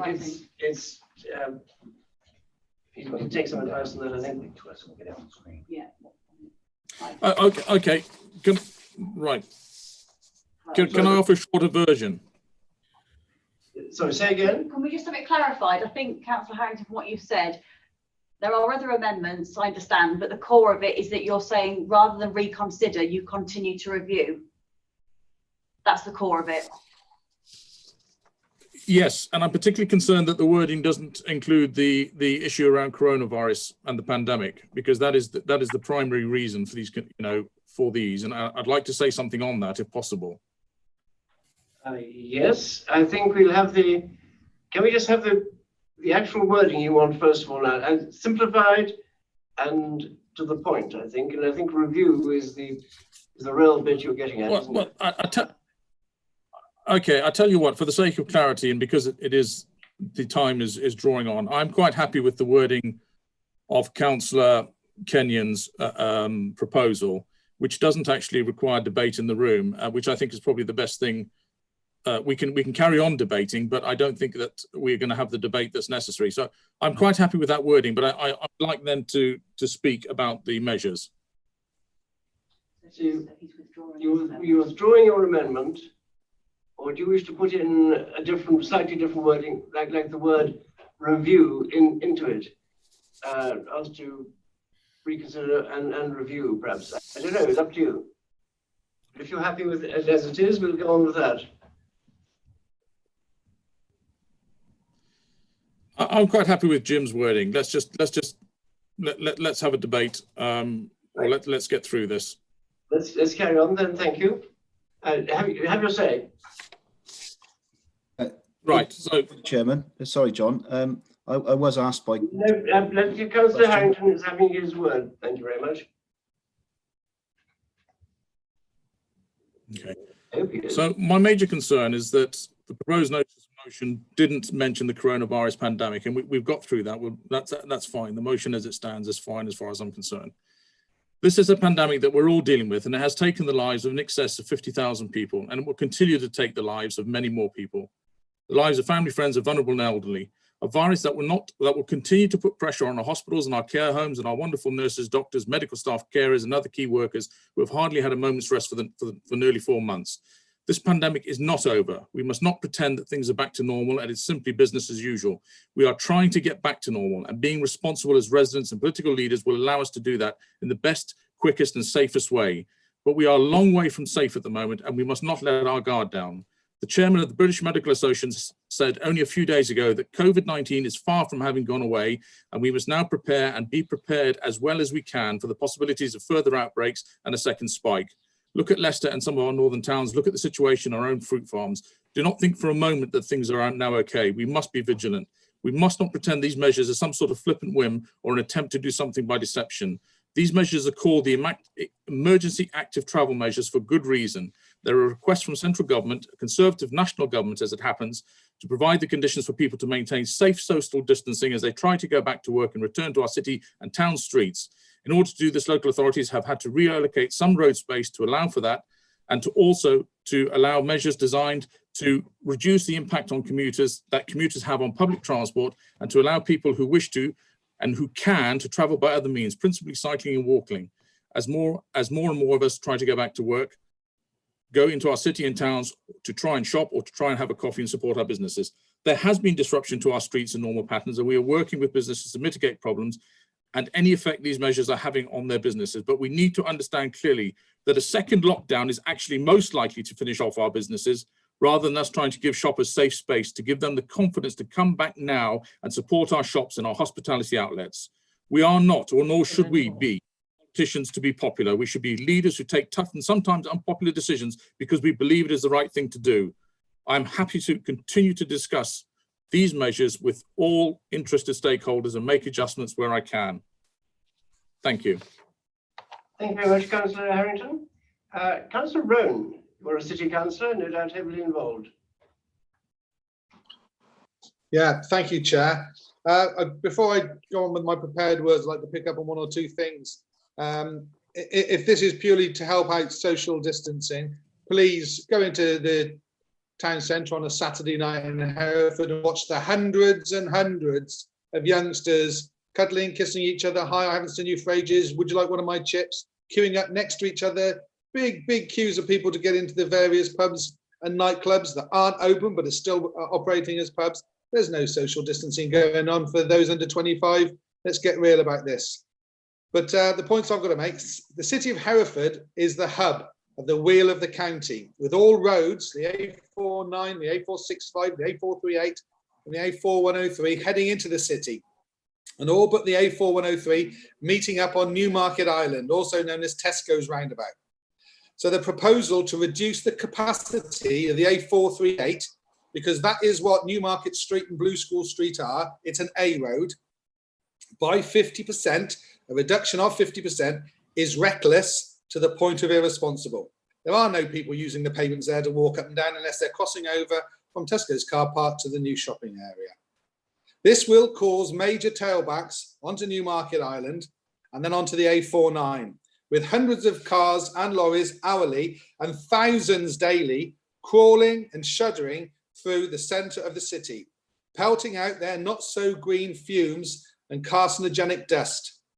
Add to this the traffic that those no longer able to nip off the A49 onto St Martin Street because the old bridge is closed. The outlook for any vehicle user, regardless of their status or distance travelled, is one of hours of delay and frustration. So much in helping the small businesses.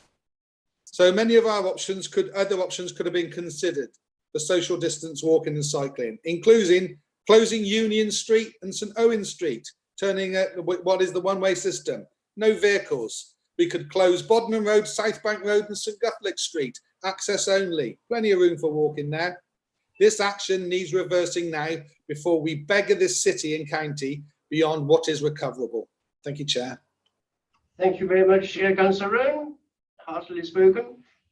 Councillor James. May I reply? Oh, sorry. Councillor James? Councillor Wilding. Oh, sorry, was it Councillor Wilding before? I thought it was Councillor James first. Councillor Wilding, then. Thank you, Chair. I just totally agree with what Councillor Harrington said just a minute ago. I mean, it's quite possible, in fact, it's probably highly likely we're going to get other spikes in COVID-19. These agreements have been made to encourage people to go in and start shopping. If we get another huge spike and we have to close down everything, I don't know how the local traders are going to cope with that. I trust Councillor Harrington to evolve this scheme and to make it better. I don't know the area particularly well in the centre of Hereford, but perhaps Councillor Rowan's suggestions, some of them might be good ideas. I trust Councillor Harrington will take those on board and have a look at them. I mean, trading is the biggest threat to high street trading is online shopping. So we need to make the shops more places people want to go and visit, and it's going to be difficult during this epidemic. So one thing I did think, though, is if Councillor Harrington is happy to organise a debate about this very soon, where we can all put in suggestions about how it could be evolved, perhaps Councillor Kenyon should just withdraw his motion. They could come to an agreement that Councillor Harrington would organise the debate and Councillor Kenyon withdraw his motion, and we could just finish it there for the moment. It's been named. Right to speak. Councillor Kenyon, you've been named. You have a right to reply. Yeah, I've been named a few times, to be fair. I called all sorts of them. Thank you. The point I was making right at the beginning, I didn't make a big sweeping statement about this, that, and all the rest of it. Basically, I wanted us to sit here and talk about the implementations that have been brought in. I wanted a debate about what's going on. And the motion was about having that debate and getting some sensible stuff out of it. Rather like Councillor Wilder just said, you know, we could arrange something and do something. Well, we're all here now, and you know, it is affecting businesses right now. And when we talk about social distancing and that sort of stuff, well, the Victoria footbridge is far narrower than the pavements you're widening on Bridge Street. Are we going to have traffic lights on the Victoria footbridge? Come on, you know, we need to look at these individually. I don't think it's anyone trying to hijack anything or anyone here. We need to look at these sensibly. And I've known John for a long time, and he is a sensible guy. And I know he's had to implement some of these. And I truly believe he thinks he's doing the right thing. I did speak to John some weeks ago about the bridge and that sort of stuff, and we've spoken many times about Newmarket Street. If that is closed, it will become an absolute nightmare. And you councillors that live out in the sticks, you know, as I say, not in the city of Hereford, the people that live in and around you aren't going to come to Hereford because the traffic's a nightmare. Traffic's a nightmare again. We're going to go somewhere else. There's plenty of other choices without coming to Hereford, and that is what will kill our businesses off. So we need to say we're open for business. We're socially distancing. I walked through Maylord Orchards, now council owned. I don't know whose idea it was. I think it was the bid, because they're pretty sensible guys. They've got left-hand sign. They've got signs to walk through Maylord Orchards. It's pretty simple to follow. Why don't we do that on the old bridge and keep the bridge open? That's the big thing. Is keep open this bridge and let's keep it moving forward. I very much welcome a debate, but in public, you know, let the public see what we do. You know, everyone thinks we're lunatics, and I must publicly apologise to the Cabinet because I thought it was a Cabinet decision that brought these implementations in. But as it turned out, it was Councillor Harrington, and he's happy to take that on his broad shoulders. So I apologise to the other Cabinet members when I named the Cabinet, because I thought it was such an important decision that it should have been discussed at least within the Cabinet. But I'm going to stop there and let the debate carry on. Thank you, Councillor Kenyon. I have Councillor Marsh next on the stocks. Yes, thank you very much. This debate has been enormously about Hereford. And as Councillor Norman says, we haven't even had our measures yet in Leinster. We are very much looking forward to them. We're looking forward to an opportunity for our people to actually be able to walk along the street when people are queuing in a very small area of the town. The town is well supplied with parking. There's no problem with people still being able to park within 100 yards. There are many free spaces. There are no spaces that cost more than about £1 an hour. There seems to be a great deal of misunderstanding about these measures. We've got, I believe, a third of our county who were vulnerable and told not to leave their houses for several months. We've got 7,000 people who are extremely vulnerable. We have many, in Leinster, anyone who pushes a buggy or uses sticks is currently not able to shop safely.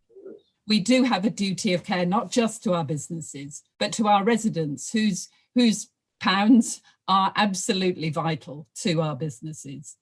So as it turns out, our hard-pressed transport team have got to get the next stage bids in by this Friday, having only been given the new government guidelines, which are very city-centric, last Thursday.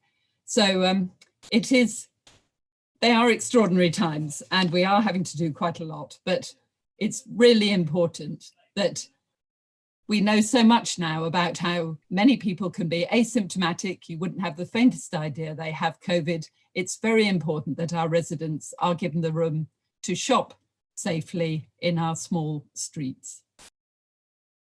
Thank you, Councillor Marsh. It's Councillor Foxton's turn next.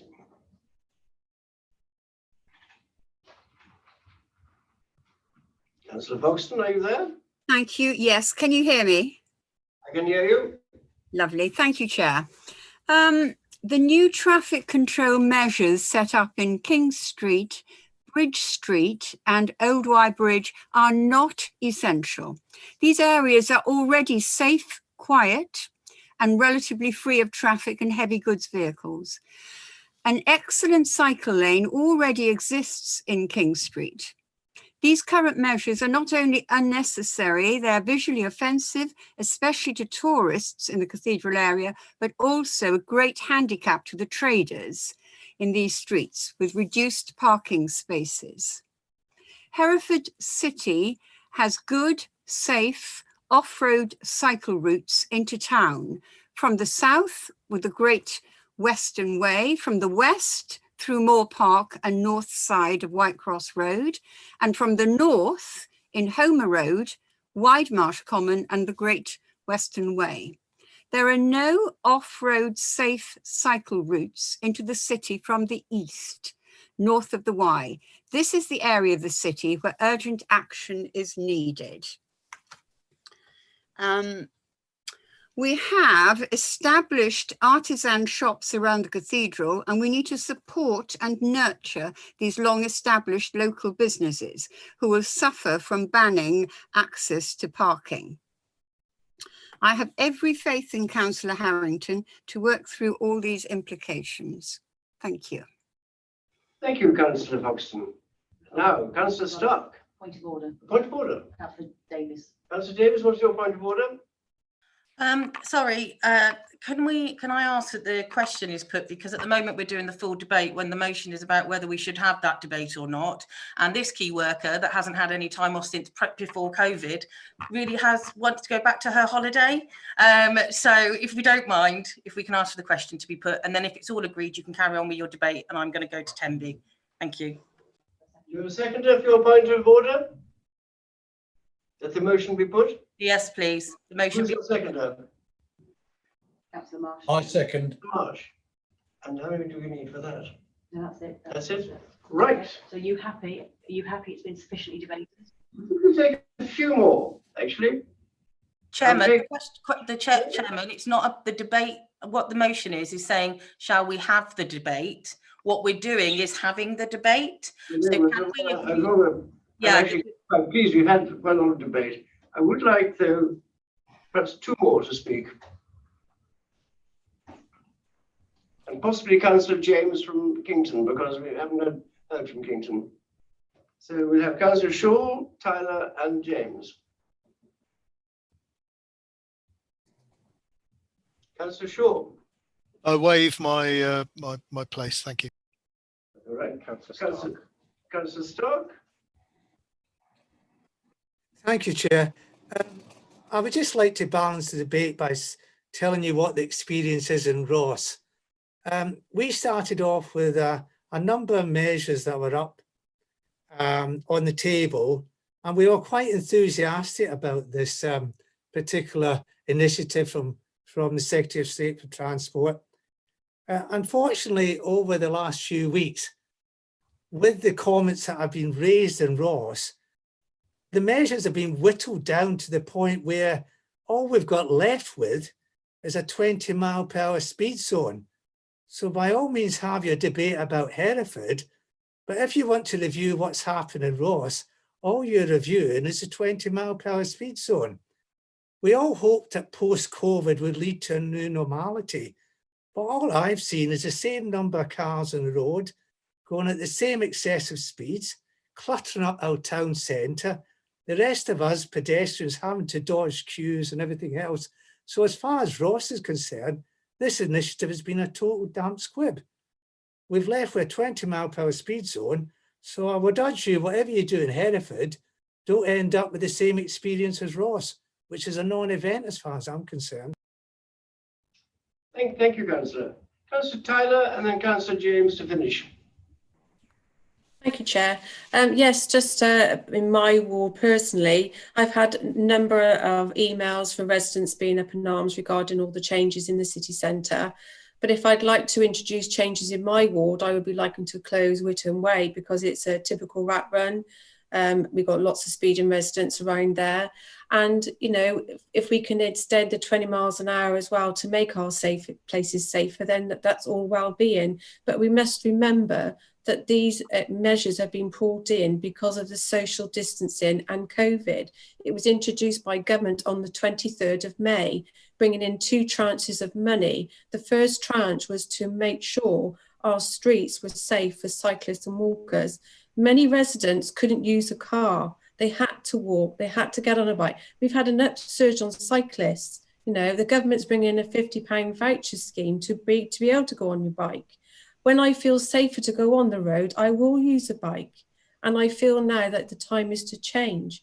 And if we don't look at measures now, when will we ever measure? This is a temporary measure.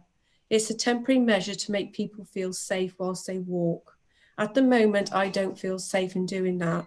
So I welcome these changes as proposed. And we will be looking at anything that we can change as we go forward. Thank you. Thank you, Councillor Tyler. Councillor James and then Councillor Lester will sum up. Councillor Lester will lose his right because you're allowing questions to be put. Thank you, Chairman. No, thank you, Councillor James. Yeah, thank you, Chairman. I just find my difficulty with this motion is how we can do this. You know, this is a big issue, and individual parts of that issue. And Councillor Foxton touched on her area. Everybody's touched on the area. Some of the Leominster, for instance, I don't know, 1 or 2 of the market towns haven't introduced anything yet, so it's very difficult. I mean, to a large extent, it's about Ross, about Hereford. And if we're going to have a debate, I don't know that's the best forum for it, because we'll be discussing issues to most of us have very little experience of within the city. I would have thought that we should have been doing this on an area by area basis, discuss it with the cabinet member. And I know I've dealt with the cabinet member in my area privately and discussions, and he's been very amenable and you know, very helpful in changing things. He's changed an awful lot from the initial proposal, and you know, has done, I think, as far as I'm concerned, a relatively good job. But I'm not quite sure in Hereford. My gut instinct in Hereford is I think there are a lot of things that are not right, and something needs to be done about it. But for me to be debating it at this point is inappropriate. I just feel that those people who experience it, those people that are dealing with it there, must be part of an ongoing discussion with the cabinet member. And that's the best way forward in order to do that. But my gut instinct as far as Hereford is concerned, I don't think they've got it right. Thank you, Councillor James. I think we've had some very good points being made there. And we've had some good points all round. And I'm sure Councillor Harrington and his cohort will be listening, will have been listening very, very carefully indeed. And we will see now what the motions on notice result will be in the vote. It is. Chairman, could I just ask to intercede if it's possible? Sorry? It was simply to say that I think Councillor sorry. Hang on. Councillor Kenyon. It's simply to say that I think what Councillor Kenyon and other members are after is a regular debate, and I'm happy to provide that, and we can set that up with officers to make sure that all the city and the town council and all stakeholders are regularly updated on a weekly basis. We can put a regular slot in a diary for a Zoom or for other meetings. I think that's probably a better way of achieving what we're trying to achieve here. And if Councillor Kenyon so much, if he could withdraw his. Councillor, perhaps you and I will have a talk about this outside this room and see what we can perhaps fix up with Councillor Kenyon. I suggest might be a good idea. But still, we must go to the. Chairman, at this very late stage, I'd like to change the motion to read that not discuss it today, the council meeting on the 4th, because we kind of have discussed it, but not. That discussion groups are set up within regions of the counties, whichever councillors are involved in that region. Can we just start again, Councillor Kenyon? Slowly. Okay, I'll say it very slowly. That we don't debate it today, but within the next week, councillors within the different regions of the county have the opportunity to discuss with Councillor Harrington the issues that are within their areas, and then it's down to Councillor Harrington then to decide what he wants to do with that. So to have discussions within the next week with areas with councillors that are interested in that area. I'm happy to agree to that. Do you agree to that? Councillor Kenyon, which yeah, I'm happy to agree. Yeah, first of all, Councillor Harrington, please wait. Councillor Lester, do you agree to that change of if I'm very happy to agree to what Jim is suggesting, and on that basis, if he's prepared to take my word, can we just leave it at that, and we will set those meetings up as a matter of urgency. Councillor Lester, don't need to vote on are you prepared to change the form of words in the motion? Well, first of all, I'd like to just make the point that the whole purpose of this item was to have the debate for all members to express how important this issue is. So that was the whole purpose, as I understand it from Councillor Kenyon, as to why we've had this discussion. And it's been really important, really informative, and it is really crucial that these matters are raised in a public forum like this, so that members of the public can see that we respond to the concerns that have been raised. I'm not necessarily worried about what recommendation we have, other than the fact that we've had the debate, and Councillor Harrington, as usual, is willing to listen to what needs to be done. And the only point I would make is, in these discussions, we have to protect our traders. We have to worry about extra traffic flow, which is going to be adverse to Hereford City in particular. And the point's already been made, is that if residents, and 2/3 of the residents of Herefordshire live outside of Hereford, if they can't get into Hereford for whatever reason, they will go elsewhere, and that will be a body blow to the businesses of Hereford, and that will have a huge impact on Herefordshire. So, you know, it's been a very good debate. People have been questioning why we've had the debate, and I've had seen more hands go up today than in any other issue of late. So thank you to Councillor Kenyon for bringing it to the debate.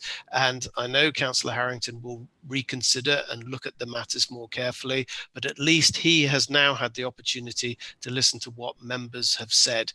I'm happy to support whatever amendment Councillor Kenyon is happy with, and then we can just put that to the vote. Thank you. Councillor Kenyon, can you now tell us again your amendment, please? Okay, that was a long time ago. I've forgotten your amended motion of notice. Alteration. Your alteration to your the alteration is to take out this council meeting on the 4th of August.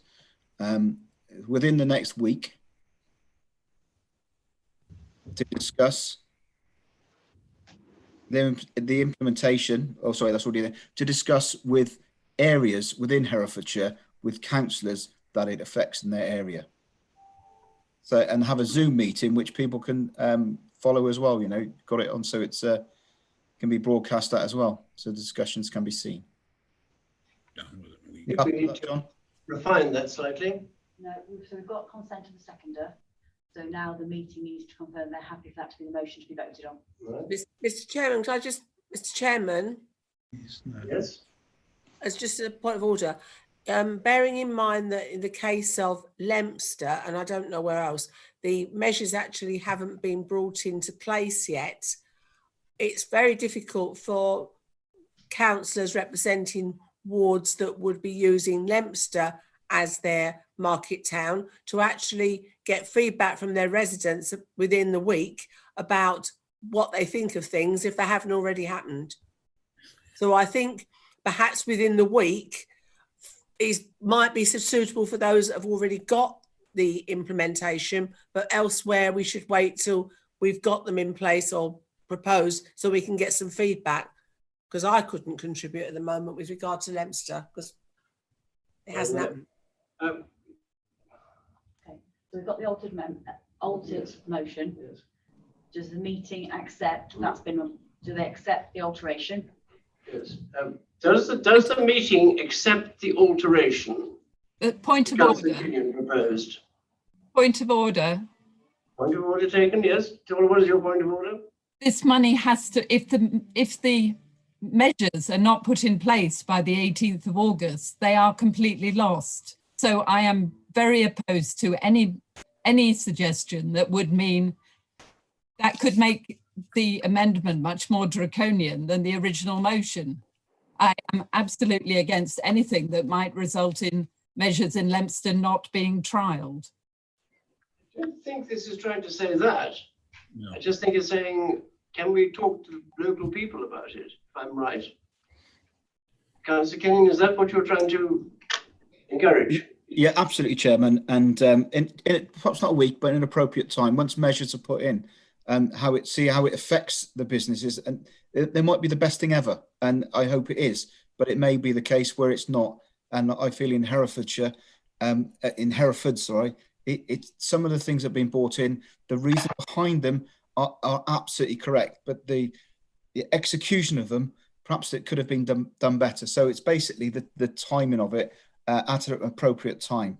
Again, just to address Councillor Marsh, I wouldn't like to lose any funding, but in the same light, I wouldn't want to do something that just because we got funding for it. Let's do it because it's the right thing.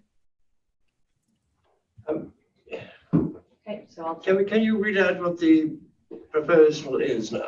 Well, what I've got is that the altered motion is that a public meeting is held within the next week in locations with Councillor Harrington to debate the active travel measures required due to COVID-19. Chairman, can I just say, Councillor Kenyon actually said not to use the week because it's virtually impossible in that period of time, bearing in mind all the areas throughout the county to put that in place, and bearing in mind as Councillor Gandhi said, that Leominster is not had anything implemented yet. You know, in a reasonable time is more appropriate. As soon as practically possible, perhaps. As soon as possible, yes. That's good for me, Chairman. Chairman, could I just say one final time? Can I just say one final time that Councillor Kenyon has my assurance that we will have those meetings. We will start with Hereford for next week, and we will do the other towns as the changes come online. I don't necessarily think we have to vote on that if he accepts my word. We're all trying to do the same thing. We've made the point in the room. That might be a suggestion. We take your word, but we do have to have an official vote on this. Unless the motion's withdrawn, we need a vote. Can I? So, can we have a show of hands, those who wish to carry on with the vote, unless you want to amend this? Right. We do have to have a vote. No, we don't. No, we don't, unless the unless Councillor Kenyon wishes to Chairman, motion. Chairman, Listen, Chairman, please. Chairman. No, I am speaking now. Sorry. Please be quiet. And I'm taking advice from our monitoring officer, and she has the last word on the legalities of this. So unless Councillor Kenyon withdraws the motion, a motion does need to be voted on. Chairman, we've had an open debate here and Councillor Harrington's made promises to us. I'm in that light. Sometimes you have to withdraw, various occasions in life, and I think this is one of them. So I will be withdrawing the motion, and thank you for the debate that's been had. Councillor Kenyon, thank you very much for your generosity of spirit there, and Councillor Harrington, I thank you also for your generosity of spirit in promising debates as soon as possible, and we will obviously be holding you to account on this very strongly. And thank you. That finishes the motions of Just the. make sure with the seconder that he's happy with the withdrawal. Yes, seconder, Councillor Lester, are you happy with that? Yes. With the assurances we received from Councillor Harrington. Yes, thank you, Chairman. Thank you, Councillor Kenyon. Thank you, Councillor Lester. Thank you very much indeed. Chairman, just on a point of order, I think Councillor Harrington said that he'd give top priority to Hereford City because obviously that's where the greater impact is. So can he just assure us, I think he said it, he can assure us that that'll be the case? I think he did. I didn't say top priority, Bob. Don't get me in trouble. I said it would be the first one. Yes, it would be the first one we discuss. Thank you. So therefore, the motion is now withdrawn, and that is, I believe, the end of the meeting. In which case, I thank you very much for all your patience, and your good humour and good debating. Some very interesting points have been raised, and I think they'll be very valuable to carry us further forward. And basically, I'd like to thank members of the public and councillors for their attendance at today's meeting. I remind everyone that the next council meeting is currently scheduled for Friday, the 11th of September, 2020 at 10:30 a.m. and is, in fact, the postponed annual meeting of council. The time is now 2 minutes past 5 o'clock. The meeting is now closed.